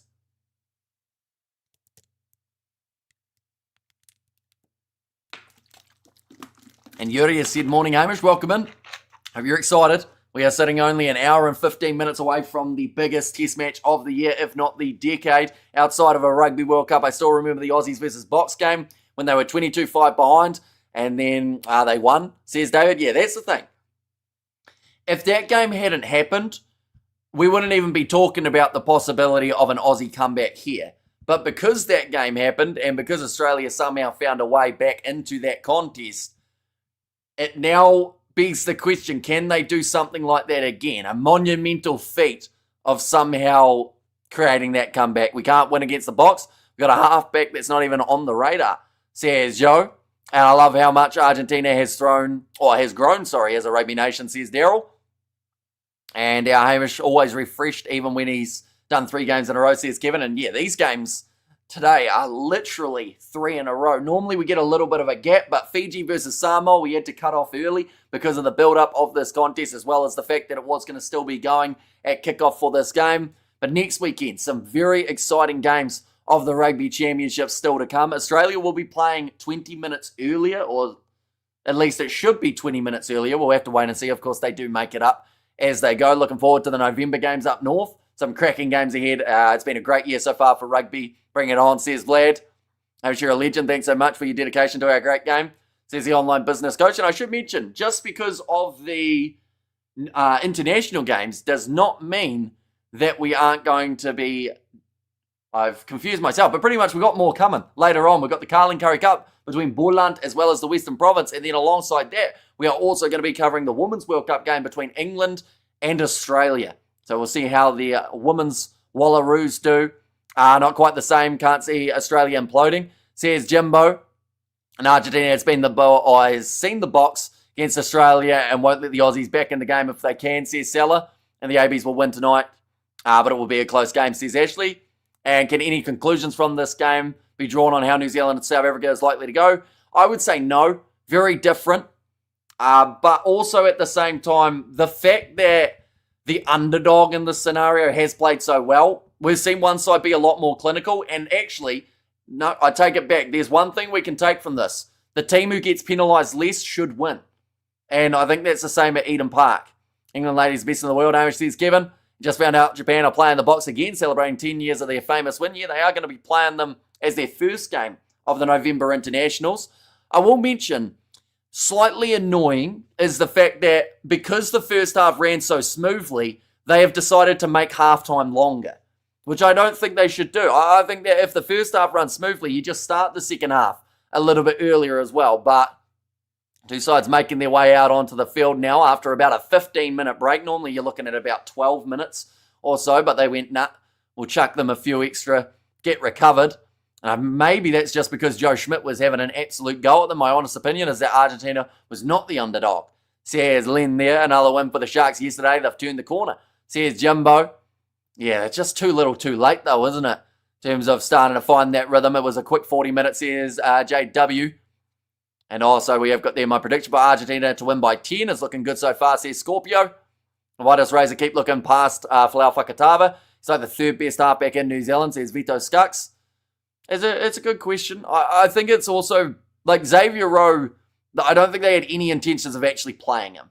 I think it was more so, like, they were just like, nah, might as well chuck him in, see what happens. Things are going swimmingly for the Sharks. And all the Aussies have black eyes. Hamish Joe did his job, says Kevin there. Geez, it's still half-time. Exactly. Yeah, I don't understand why we have to delay the second half starting because of like a first half running smoothly. If anything, it should be a bonus. And they should just go back out there normal time and get into it. But yeah, Max Jorgensen, a player who's been a little bit quiet for this game, but perhaps could be getting right into the action for the second half. Argentina kicking off from right to left, and we are back underway, ladies and gentlemen, for this matchup. Rob Valentini running it straight at Bautista del Gui. And probably just there as prep work, says the AI. And also Argentina about to drop 40 on Aussie, says Chris. And they were able to get the record margin win over the Australians just last year in the Rugby Championship. Not finding the touchline for Tom Liner. Counter-attack now coming for the Argentines. Batista Del Gui going off to the left. It's a good attack and run forward. But a good tackle also made there from Rob Valentini. What I'm going to have to do is quickly delay that match start between South Africa and New Zealand. Now passed on the outside. Mateo Carreras cutting back inwards. Sky Sports is why it says Jimbo there. And Joe needed a few more minutes to yell at the players. Aussie's secret was to bore the Pumas so much. Well, they're currently having to defend again. Taniela Tupou taken off at half-time. Same with Tom Robertson. So going with Angus Bell and Zane Ngor. Now Garcia popping it up to Lucio Cinti. He had a part to play in the last try that we saw from this Argentinian side. Now, short ball from Garcia. Off to Crema. A little bit of obstruction there as they were looking to attack. Mistakes have been made. And this time it is Tom Hupu in fact it was Marcos Crema, my apologies. Ending up running into Pablo Matera. A bonus point winners 3 or more tries than the opposition. That is correct, yes. So still a wee way to go before Argentina get themselves a bonus point. They would need 2 more tries for that dab, and Argentina are bloody quick. Their tempo is quite impressive. Yeah, that counter-attack, they've just got a world-class backline, and it's been underrated for a long time. You know, Carreras, even Gonzalo Garcia, you know, he's one of the newer players that we've seen in this Argentinian environment, but boy has he brought that kind of quick tempo to the backs. You've got Chocha Perez, who's deceptively strong in the way that he runs, and they've got a strong line out too, just stealing that one off the Australians. My parents are already watching AFL downstairs. The half is too long. Says Katzenell, we have got a new channel member as well from Bernard. Thank you very much, mate. Greatly appreciated. You now have access to those emojis on the channel, so be sure to put plenty of them in the very near future. But now, Pablo Matera dropping that ball. Manages to re-gather. Garcia going across now. It looks like a bit of a slow get up there for Joel Scalavi. He's had that a couple times throughout this game. Argentina making Asado out of the Aussies. And good on you, Bernard. And never count Australia out. Go the bot. Can't wait for the game. Yeah, it is getting closer and closer. Santiago Chocha Perez. Now Suali'i rips it away. Gets it into the hands of Valentini. Now Jorgensen will look to kick it downfield. This one curling. Looking for the 50-22, but it's got to curve back inwards. Is it going dead awkward? Bouncing ball. Juan Cruz Malia doesn't take any risks. And they'll go now for the goal line dropout. Australia need to get a quick score quick. 14 points is a bit of a hill climb. Says Vlad there, and Porsche was a genius. Says Josh. Porter rather than Porsche. And with the Aussies are done, says Kevin. It looks like it will be the goal line dropout now for Argentina. You can hear the crowd trying to get behind the Australians in Townsville, but just haven't been their best as of yet. Big kick downfield though. Now Australia looking to counter-attack with Rob Valentini. He saw Delgi in front of him and decided to run it straight. Nick White Across to Harry Wilson. Hasn't quite had that same impact as he had in the match up against South Africa for the first test of the Rugby Championship. Ikitau shut down liner. Joins the breakdown. Nick White goes across to Angus Bell. Running it at Garcia. Trying to hold him up there. For Pedro Rubiolo. Inside ball to Corey Toole. Hit a little bit high. Good old-fashioned under-13s rep from the RGs. Now going back across Hooper. Oh, left alone by Nick Frost. Bit of a mistake, but well handled. From McWright goes on the outside to Jorgensen, who's shoulder to shoulder, kicking him behind. And once again claimed by Argentina. Australia, they've been their own worst enemy. All these little chips in behind and grubbers, I don't think they've retained one of them throughout this matchup. And I have Argentina with their self-belief well, says Laurie there. They've said it was almost perfect. Key word there, almost, because now it's not. Argentina will be able to just kick this one back downfield. Just got here, buddy. Still lost in Thailand. WTF happening, says Ronnie. Yeah, it's quite the start to the match here for the Australians. But now Rob Valentini, again, he'll just run it straight at Batista Delguy, who has made the tackle both times. Jorgensen knocking on the door. We are living dangerously, says Katzenau, and Argentina looking good, says Steve. Now off to the left, Angus Bell thought about going to Harry Wilson, but will take contact himself. Juan Martin Gonzalez looking for the steal in the breakdown. I never lost in Thailand, says Eddie there, and this is just crazy, says Keith. Yeah, it's just one side playing a much better, much more strategic game of rugby at the moment. And it's not the team that we're at home. Now Nick White kicks it in behind. This one's contestable. Corey Toole went up for it. Gets the ball back. Almost tackled a little bit early there from Santiago Carreras. And for those who love a law book, he almost tackled him while on the ground, which could be considered as a penalty in favour of Australia. Probably stopped a suit and try too, but it is play on just for now. Nick White going short side. Now Angus Bell, pick and go. 5 metres out from the line already. The Aussie impact off the bench has been felt. Now an advantage. Favour of Australia for a penalty. Now still advantage. In fact, there might have been a new one for Len Ikitau. Now Wilson plays half. Pops the ball up to Tom Hooper. Another advantage this time for offside. 5 phases in for the Australians. Angus Bell held well by Franco Molina. Now Nick White pops it up to Len Ikitau. Beautiful offload to Joseph Suali'i. And they are now back in the game, the Australians. This might be a yellow card too here for one of the Argentines players. I felt like I heard the double blow of the whistle. And that is normally not a good sign. Oh, Carreras is going like that. I don't think Carreras wants them to go like that because like I mentioned, he made a tackle while he was grounded. So probably could end up with himself getting a yellow card if they go upstairs. They're just going to be checking it here by the sounds of it, making sure that it is all good. A nice step there. Suali'i piercing through the gap. Advantage Australia, says it's Razor. And my 1921 prediction still on the cards, but I doubt Pumas will stay on 21. And yes, boys, says Vroom Vroom, it's Razor. And there as well. But yeah, a very nice offload. Slamming it down for Joseph Suali'i. He hasn't done a huge amount in this game, but there's no denying when he's got his hands on the ball, can be extremely clinical. Tom Wright waiting. What's he doing here? He's looking back at, I think, one of the time. Maybe trying to use up as much on the shot clock as he could, or having a conversation with the man who brought out the tea. 47 minutes and 21 points to 14. This game is still well and truly on. What is the card for? Well, I thought I heard a double blow of the whistle, so perhaps that was just the last warning, but I would assume it's repeat infringements from Argentina in front of their own goal line. I don't think it would have been a yellow, though, because to be fair, they've only given away 5 penalties. I've turned off commentary and just listened to Hamish. Says it's Razor there. Now, ready to kick this one off again for Argentina. Back underway, Santiago Carreras. Taken well by McDermott. Goes across to Tom Liner, sells the dummy. Tries to sneak his way through. Only 7 points, says Ruth there. Yeah, it's closer than it looked like it was going to be, but there's a penalty now in favour of Australia, who are starting to take that momentum that little bit more now. And this is where you get into dangerous territory for the Argentines. They can't afford repeat penalties time after time here. We'll quickly do it. We'll go like that. Oh, Nick White, he has been taken off the field, of course. That was for Tate McDermott a couple minutes ago.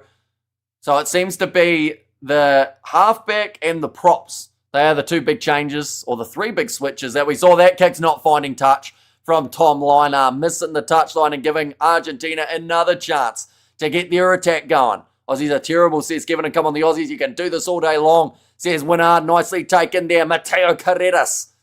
Tackled by Tate McDermott, Gonzalo Garcia now, away to the right-hand side, Lucio Cinti with the step, tackled by Tool. No card, not like Vai got yellow carded, even though the Pumas scored in the last game, says Joe Webby, Marcos Crema. I think that's someone's boots fallen off. Oh, that might not be a boot, actually. That might be a bit of strapping that is covered in blood. Oh, big bump off from Matera. The no-look pass on the outside to Mateo Carreras, who is slammed into touch by three Australian players. We have got there, come on, the Aussies. They can do this all day long.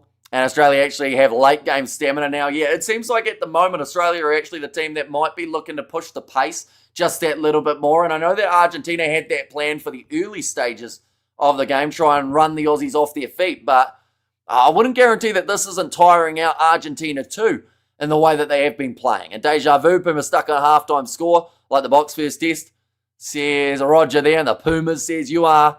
Now line out throw for Billy Pollard. Nicely taken by the Australians. McDermott, pop pass up to Max Jorgensen.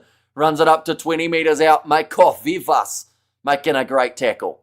Looking suave, Amish, says Jaco Vandenberg. I actually had to try and do a bit of multitasking. That last live stream, because of how close together these streams were, I ended up changing off to the side while also commentating a Fijian try being scored up against the Samoans. And Mateo Carreras, what a great team. Says Roof there, a new halfback on for the Wallabies, playing different game now, says Joe Webby, and I know Australia can do it. Says Tyrone, and Argentina are cup contenders this year. Says Muvalini. Yeah, I think they've looked formidable. And, good steal almost for Harry Wilson. Got a hand to it, but nicely picked up by Mateo Carreras. Let's try and run straight over the top of Zain Ungor. Now, flat ball, beautiful offload from Juan Martin Gonzalez, looking for another one. And this time, Australia have picked up the position. Hi, Amish Craig from St. Francis Bay, Eastern Cape, South Africa. I'm back. Says Craig there, welcome in, mate. Hope you're doing extremely well. Of course, nervous times, an hour away from the start of that New Zealand versus South Africa fixture. Tom Liner putting the up and under up. Now, nicely chased by Max Jorgensen and the tackle around the halfway line on Juan Cruz Malé. A little bit of pressure in the breakdown from the Wallabies. So Mateo Carreras joins from his wing to help control it. I saw your wardrobe change. That was pretty impressive. Says Anthony there, and score now, says Mohadin. At the moment, the score sitting with a 7 points difference. Ball picked up by Tate McDermott off a fumble from the Pumas. Now skip pass, Tom Hooper around the halfway line. Angus Bell going off to the left-hand side again. This kicking behind from Len Ikitau, and it is going into touch. An home team behind. Let's hope it's a theme for the weekend. Says Gareth there. Elizalde, who will make his way onto the field. That is going to be for Lucio Cinti. Joel Scalevi, he has gone off, and that is for Maschetti in that number 18 jersey. And also we have seen Oviedo make his way on for Pablo Matera. That's actually a big switch from the Argentines. Only 51 minutes here for the big Argentine loose forward today. And now, Julio Montoya ready to throw that one in. And it's straight into the sun, nicely claimed for the Argentines here. Maybe the Argies came out of the gate too fast. Wallabies might break them down, says Ian. Yeah, it does seem like Australia have got a pretty decent gas tank at the moment for this match. Can you see Argentina being world champions? They beat everyone.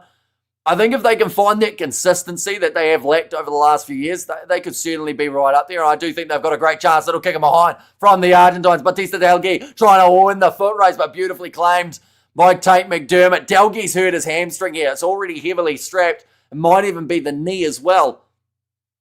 They've been told to use it.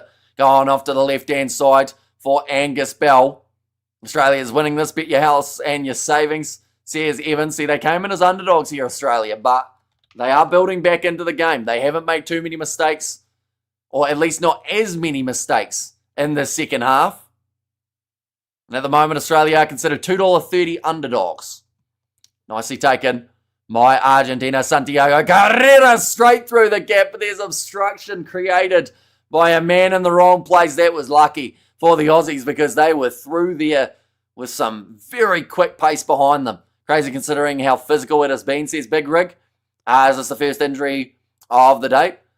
Yeah, I think so. Joel Scalevi was injured. I don't know about Pablo Matera, whether or not there was something there for him. Tom Liner again will kick this one into touch. I will mention because of the heat, I believe they are actually going to have that 3-minute break at halfway through the second half as well. Australia came in as underdogs. They came in as favourites for this matchup, but they are currently underdogs due to how it sits since they're down by 7. If Argentina become the world champs, I'll eat my hat. I wouldn't hate it. But what a change to the universal rugby landscape that would be. And these rugby lads are a tough bunch, aren't they? They are, but at the end of the day, when you're throwing fridges at each other, eventually someone's going to stay down.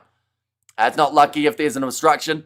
The gap won't be there in the first place. Here's Red 7. I kind of disagree with that one. I think that gap was still going to be open for Santiago Carreras because the pace that he was moving forward with, I think it would have been optimistic for Aussie to even get close to him, but because he was in front, that's what the penalty was for.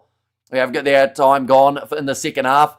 Says Bo Kang. At the moment, we are 54 minutes through the second half period. Juan Cruz Malea kicks it downfield to Tom Liner. Oh, that was almost charged down, but he's looking for the 50-22. He's got it over the Argentines' head. And Batista Delgui, Meaty Pumas, says Roof there outside of the 22, looking to send it down into Aussies. 22 now. Very nice kick from Delgui. Liner, a lot of time.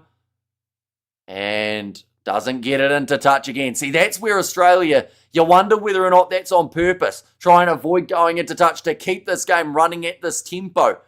And Argentina still buckle under pressure. If Australia can get some solid momentum with points at the end of it. Says Tamati. Now kick downfield. Argentina winning this territory battle. Liner bumped off by Mateo Carreras. Nice time, mate. Says Noctali, thank you very much. We did switch into it halfway through that last live stream. Garcia, short side. Chance there. Guido Petty pops it on the inside and it will be bouncing awkwardly but picked up by Zain Ungor. Now off to the left. Chance here for Len Ikitel. 1 hour and the big one, says Michael.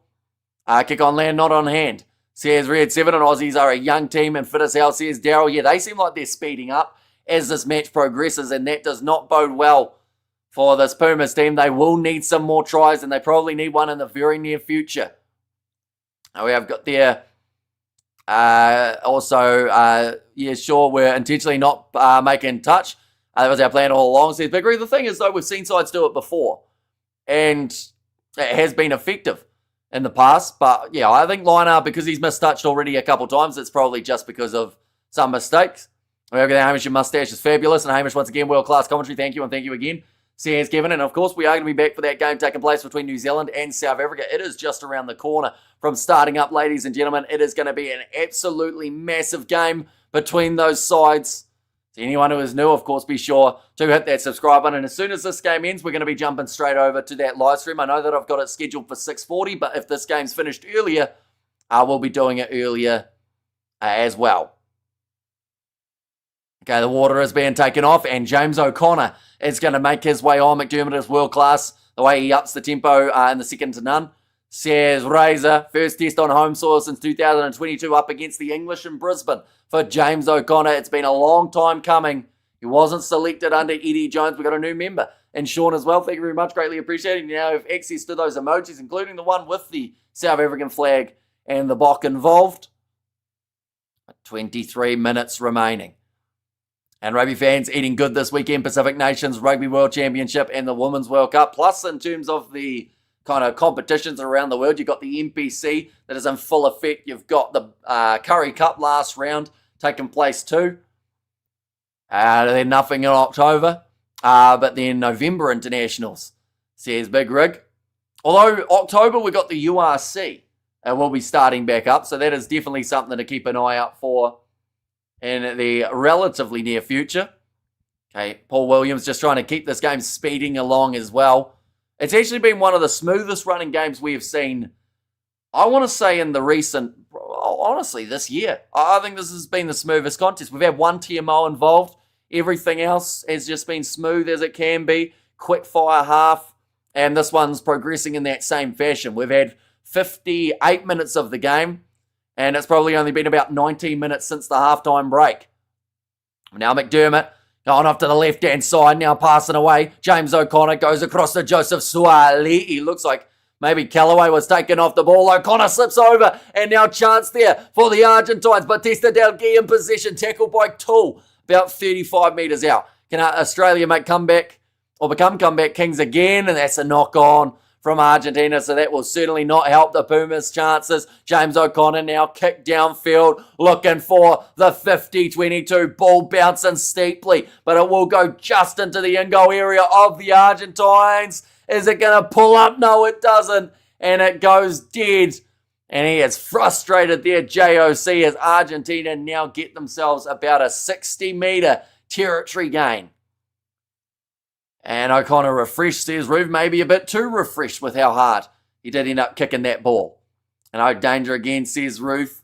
But it just shows in this game, for the second half in particular, the mistakes made could absolutely cost them.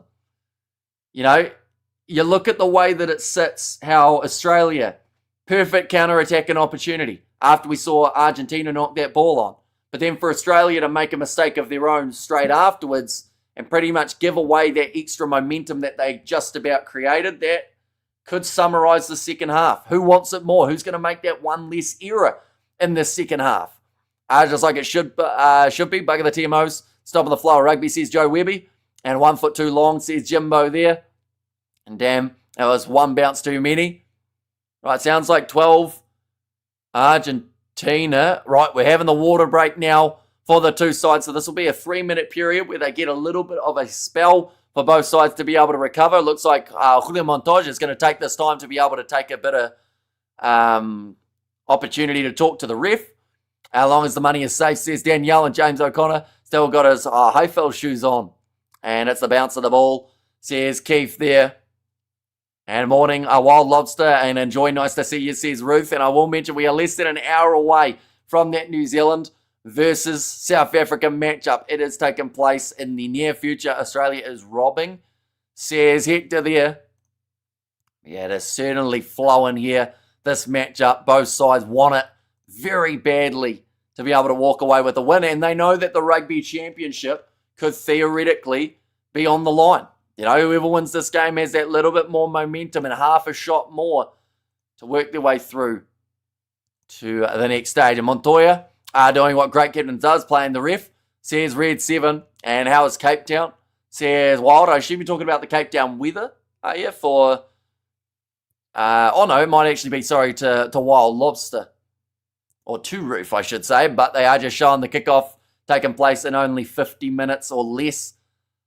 It's going to be a big one. The biltong is ready. Rassi, says Edward. And of course, straight after this game, we're transferring onto that live stream for the preview of the match. And then we will be jumping straight into that commentary. The 3-minute break is how they sell a rugby to Americans, because advertisers can sell ad in the 3-minute break, says Keith. Although it is not for every game, of course, just the hot games. When the heat factor, I think it has to reach a certain heat index. And then from there, they are able to have that break without too many problems. Right, so off that kick of the Australians that went dead from James O'Connor, they actually have the ball here, ladies and gentlemen. So the penalty did go the way of the Aussies, and that is due to number 12 for Argentina giving away a foul. We have got there, what's the temperature there? Fatigue will be a factor. I believe they're mid-20s for this one, maybe even a little bit hotter due to the humidity. But yeah, the players, they will feel that little bit more refreshed now. And should be getting ready for work, but Eden Park is just too tasty, says Jimbo. Yeah, there'll be quite a few people calling for a sick day today. I can tell you that right now. Guten Morgen from Germany. Can't wait for the big one, says Peter.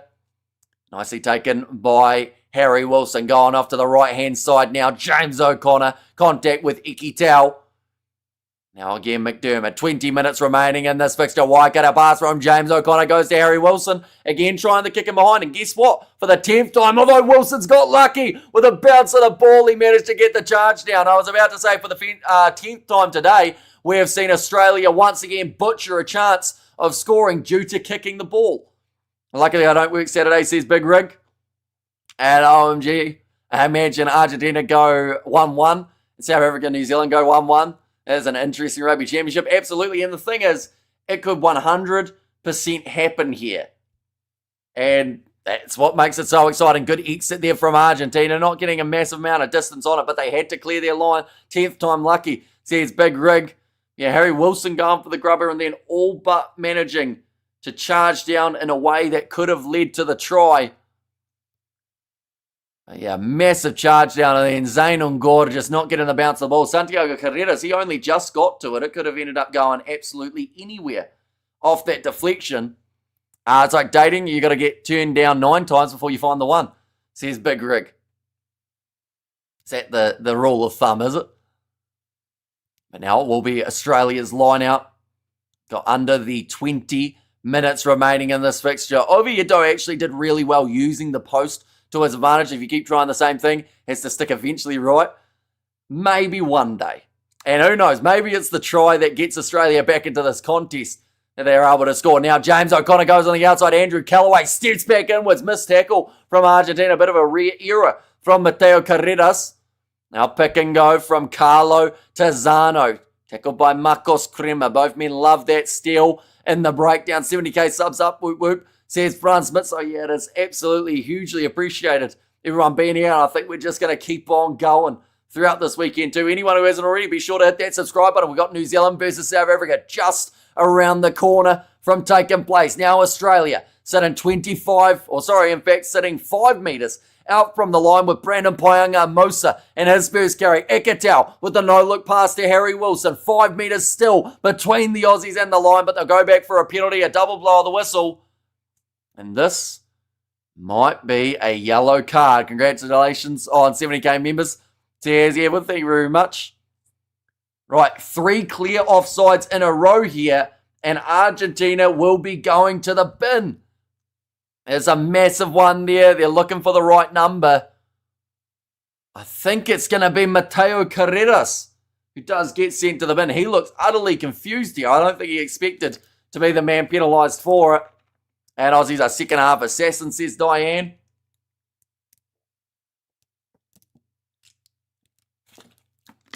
Australia again, kicking this one for the corner. I will mention 5 penalties in a row against this Argentine team. Australia have been all momentum for the second half.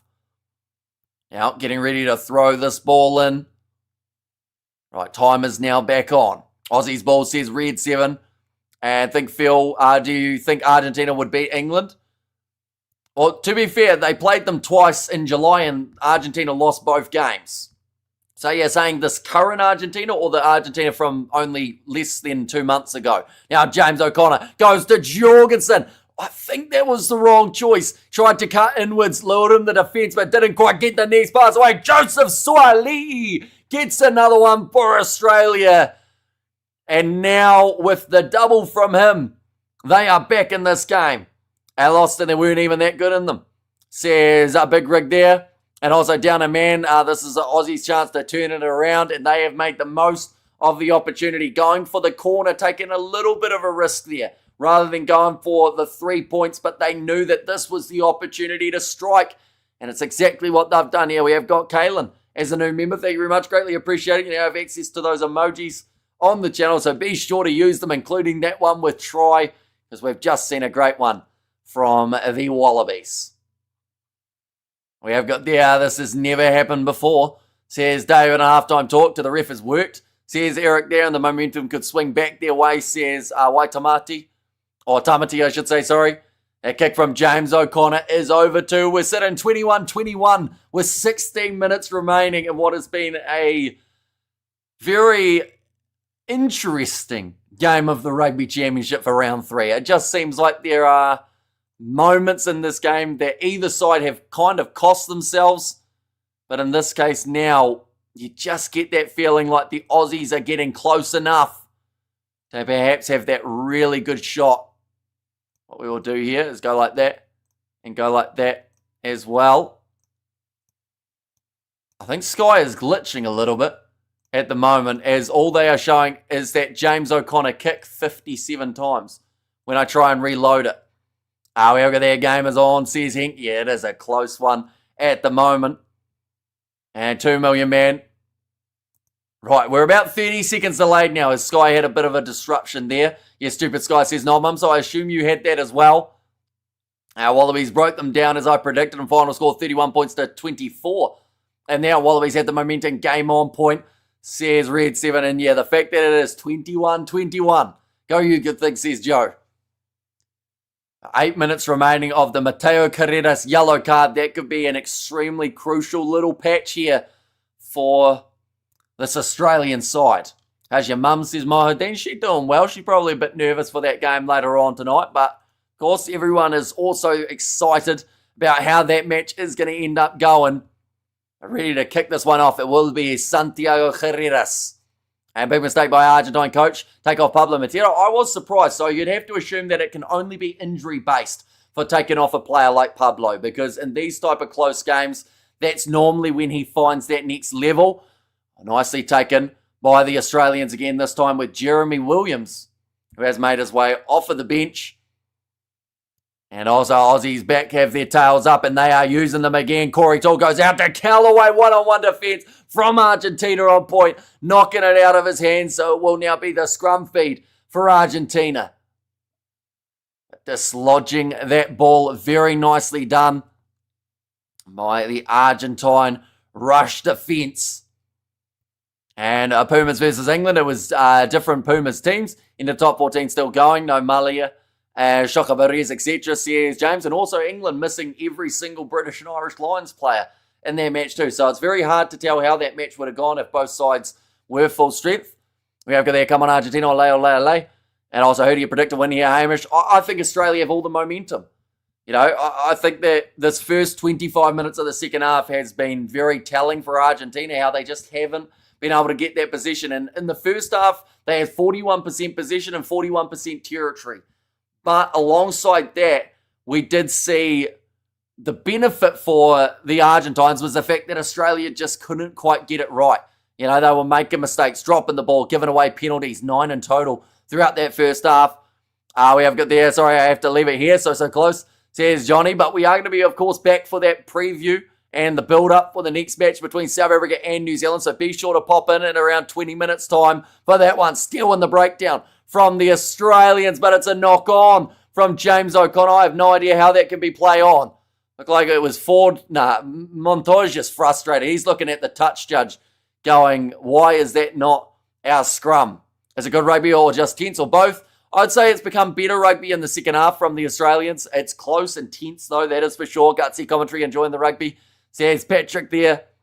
Now McDermott. Kicking this one downfield again.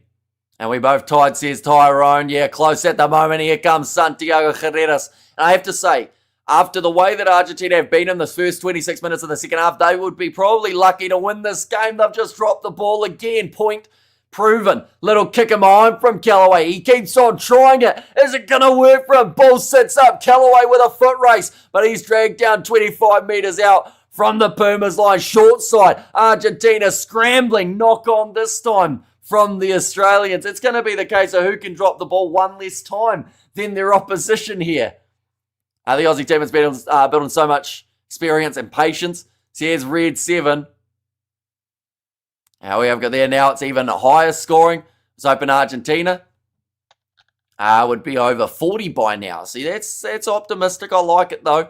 And to be fair, I don't think many people were anticipating them to still be sitting where they are currently. And when last did Argentina beat England at Twickenham though? Says Kevin. And also Spammers get in touch or getting kicked to touch. Says CPB. The referee will win this match for Australia. Yellow cards for offside. WTF, says Alejandro. Offside yellow cards are a pretty common occurrence in this day and age. But it wasn't just the fact that Mateo Carreras was offside. It was the fact that he gave away the third offside penalty in quick succession with Australia in an attacking phase. So there's a big difference between just being offside for a yellow and being offside in a position where you've pretty much stopped a very good try-scoring opportunity. So honestly, I understand why Mateo Carreras got it. But at the same time, you know, the Pumas' discipline up till that point has been pretty solid throughout this game. Excitingly awaiting for the big one, says Brian there. Cycling through Vienna, says D911. So yeah, welcome in. Hopefully the bike riding's going well. Free kick to Argentina. 12 minutes left now on the clock. They will be outside of the 22, so this one cannot go into touch on the full. It's Santiago Carreras. He is saying, but can I kick it from inside of the 22? And referee saying, no, you can't. So this one cannot go out. Nicely taken by Corey Toole. Argentina as a competitive team this year. I think final score will be 28-24. Favour of the Pumas, says DB. And going down to the wire, great game, says CPB. And exactly the type of game that people wanted to see before New Zealand versus South Africa. One of those matches that, goes down to the wire. It's hard to split the teams. It's been talked about how competitive this rugby championship is. And I feel like this is the perfect example of that yet again. Ball goes high, taken by Carreras. Oh, he's dropped it again. Everyone's dropping the ball in the second half, and it is going to hurt one of these two sides badly with just the 11 minutes remaining on the clock. Corey Toole this time, the one who does force the knock-on. 5 Australian errors to 9 from Argentina. And also, we have got there, nobody deserves to lose this match. Oops, wrong button there. Meant to ban him, and there we go. We have got there Argentina getting no reward suddenly at bonus point. And mate, you're behind now. I know, Sky and New Zealand, we're having a bit of a balls up with their coverage. In fact, now we've managed to catch back up. I've gone live again, but for some reason they wanted to show us James O'Connor kicking it over about 3 times in a row. But it is going to be the quick tap taken by Australia.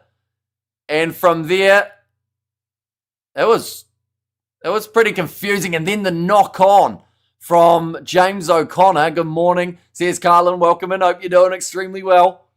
Currently less than 40 minutes away from the kickoff at Eden Park.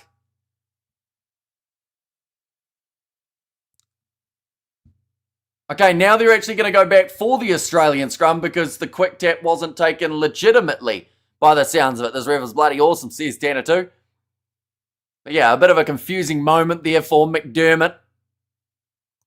Like I said, tough for the Argentines, but it is the right call in that scenario. Last 5 penalties have all been against Argentina. Heat get into the ref, says Jimbo there. In fact, I think this is actually the penalty for the Australians. Officials all confused now, no wonder. Says Eric there, both teams would rather defend now. And Argentina are better than Australia, but they blew it, says Sean. And I repeat, box by 6, says Lobabalo. And don't talk about Western Province. To be fair, they've got a good side. Evan Rus returning. Dion Fori also in the lineup for them. Not the most distance on that kick for James O'Connor, but I think there was an aspect of safety, to do with the way that he did strike that ball. The last thing that they wanted for the Aussies was to kick that one dead, lose their chance. And the ref acknowledges his mistakes. Says Tanner too. And what is the timeout? I want to sync up. At the moment, I am sitting 71 minutes and 40 seconds. Taken by Australia. Wasn't the straightest line out. Beautiful inside ball from Brandon Paianga-Mosa to Carlo Tazzano. 10 metres out from the line. McDermott goes across to Lena Kitau. Now Suali'i already has himself 2 tries. Perhaps the third could be on the cards here for him too. But joining the breakdown this time, Carlo Tazzano. And a penalty to Argentina in off the feet from Angus Bell. And that blows the opportunity for Australia again. Let me get my Amarula coffee. I'll be back. That sounds very fancy. Carlin, who's the TMO, Fox? I actually have no idea in this game. That's how little the TMO's been involved. I don't even remember who's in charge of the TMO department. And match deserves a draw, says Eric there. And it would certainly still open up the door for a hectic finish to the Rugby Championship if that was the case. But that one does end up going into touch from Argentina. Silly penalty. Yeah, something you just can't afford to have here if you are the Australians. And don't let them fool you, Hamish. Hamish is the TMO and nothing much between the top 8 in the world rankings. All are capable of beating each other on any given day. Great to see, says Vlad. Absolutely. And these two sides have proved that in this matchup. Yes, there's been a lot of handling problems throughout the match. You could blame the Heat for that a little bit, but they're so even. And with just the 7 minutes remaining, someone's going to be very happy and someone's going to be very sad at the end of this game. And honestly, a penalty could be the difference here. Now, chance for the Argentines. The ball doesn't come out of the scrum, the rolling maul. And it now means that Australia have won themselves a scrum feed. Massive moment. All the referee decision for Australia, says Anasio. I could tell you the penalty count if you'd like, because first half it was 9-3 against the Australians. The redemption and homecoming will be completed, says Red 7. But yeah, like, to be honest, Argentina throughout that first half, extremely clinical in what they were doing. Their penalty count was low. Second half, if you're going to describe it in one way, their discipline's been piss poor. You know, this has been awful from Argentina. With the fact that they were in control and they have just decided to throw it away by doing stupid stuff.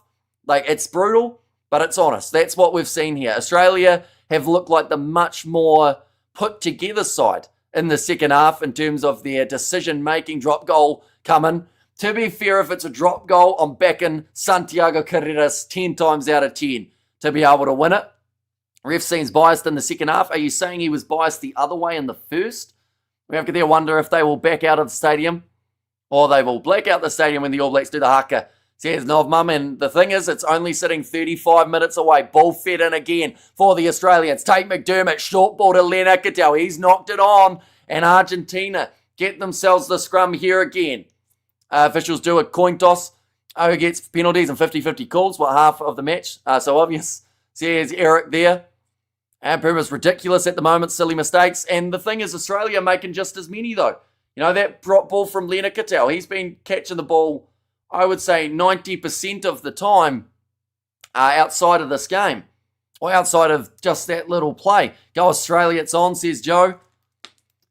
The voice is starting to disappear a little bit. We have still got, of course, New Zealand versus South Africa around the corner that I will be covering.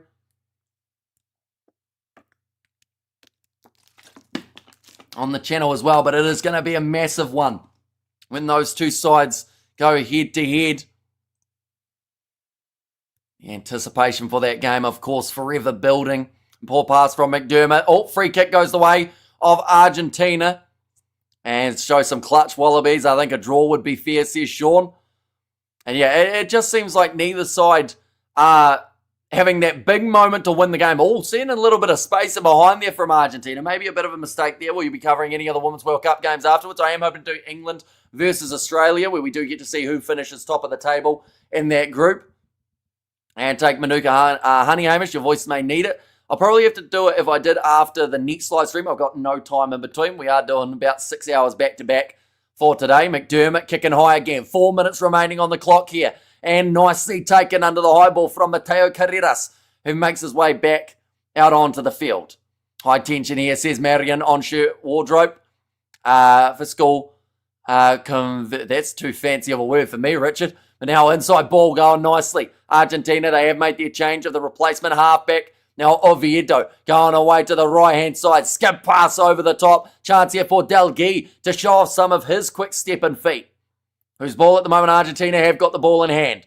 Going back across to the left-hand side. Santiago Carreras, I think, has actually been taken off the field, which I'm slightly surprised about. I wouldn't have taken him off at this stage of the contest. I feel like he needs to be out there for the rest of the game. Where are they on the field? Currently sitting 35 metres out from the line at the moment in the hands of Argentina, and it is Marchetti who does make his way just a little bit closer to the try line. Now across to Guido Petty. Got a short stint out there on the field earlier on due to an HIA. Now across to the right. Juan Cruz Malia breaking the line. Can't quite get through the tackle attempt. Territory crucial in these last few minutes. Set up the drop goal. They've got the advantage there, Argentina. So all they need to do is put together a few phases. And either we are going to see them go back for the penalty, or Argentina may break and score that try. Mateo Carreras tackled again. Argentina losing the ball in the breakdown.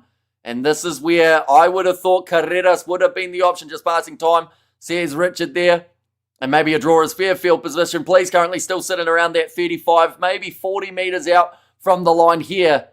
But it is Carlo Tazzano, the man who has been penalised in that breakdown. This is crucial. Argentina, time on the clock. Do they go for the three or do you kick for the corner? I think you have to go for the post here every day of the week. They are a strong enough side off the kicking tee, but it will not be the same man who has been nailing the rest of their kicks with the exception of one throughout this matchup. So that just, to me, gets pretty confusing. You know, I I just don't know. Maybe injury is the only reason you take Carreras off here. But if you had him 100%, there is no way you would take him from the field. Are they still 14 players? They are not. They've been back to 15 for a little while. Mateo Carreras already winning that high ball since returning. And they still win it, says JW, and stop the clock, says Red 7. Where are they on the field, says Yonian? They are still in the same position as they were before that, 35-ish metres out from the try line with Juan Cruz Malia. His percentage chance of getting it over is 72%. The crowd are getting nervous. Striking it, Juan Cruz Malia starts it right, brings it round, and the kick goes over for Los Pumas with just a minute now left on the clock, 24-21. Can they hang on here, the Argentines? Australia win, says Unkston there, and the crowd are really showing up in numbers for this Argentine team. Kicked off short, claimed by Argentina. That looked like a knock-on, and it was. And Australia now have one last chance with a scrum to be able to go for something here. Now the big question, if they win the penalty, do they take on the 3 and take a draw? Or do they go for that 7 option instead? But first they have to get the scrum out. Argentina, 10 errors throughout this game compared to the 5 that we have seen from the Australians. And vamos, says Rufko Australia, you can do it, says Tyrone. Yeah, they are in the situation with 30 seconds remaining that they are currently down by 3 points. And I do want to ask that question again. If you guys were Australia, do you take on a 3 to draw, or do you take on going for the win? And what a game Red 7 has said there. And well, what a finish to this one. Yeah, a hectic one between these two sides. Ball available there for Australia. Any handling error and this game is over. James O'Connor, wide cutout pass to Corey Toole. Can the Aussie secure it in the final moments of the game? There will be no rushing here. Pop pass from Harry Wilson. Oh, a little bit high from Marcos Crema around the neck of Jeremy Williams. No advantage given. Tom Hooper. Off now McDermott. Short side. Leonard Kittel. Tackled hard. Currently sitting 80 minutes and 30 seconds past the full-time advantage to Australia. What do you do if you're the Aussies here? Do you go for the 3 or do you go for the 7? Are you going to be here for the South Africa, New Zealand? We certainly are, and this live stream will redirect you straight over to that one as well. Also, if you do want a link to how to get over to that one, there is the link that I've just put in the chat now. Max Jorgensen. Now, penalty, they're going back for it. Do you go for the draw? Take the 3, says Eugene. Draw, says Connor. James O'Connor, though, late in the game up against the South Africans. The wheels fell off a little bit for that man's kicking tee. Australia, they're going there statistically. What does a draw give you here? Once again, Hamish, thanks for the top draw commentary. The Aussies, they look nervous on the bench. They have no idea what they're going to do. They go for the 3 guys, says Robert. Okay, Harry Wilson, James O'Connor having a long conversation here. They're kicking for the corner. Harry Wilson looks back at his fullbacks. He is yelling his head off, going, come on, boys, let's get over the line and let's show them how to do it. But this is now taken away the chance of a draw for Australia. I don't see a way that they draw from here. They are looking for that win. They want the full points. Very bad decision, says Christopher. It's either going to be a great one or a poor one for Australia, and in about 1 minute time, we're going to be able to tell you which one. Pumas will win, Australia will lose, says DBZ, and 28-24, says Unks there, and Australia is so back, says Red 7, so 10 metres out from the line. Australia with a line out here. Brandon Paenga-Mosa throws it into Harry Wilson, and the rolling maul is now set. If this ball's trapped in there, Argentina will win.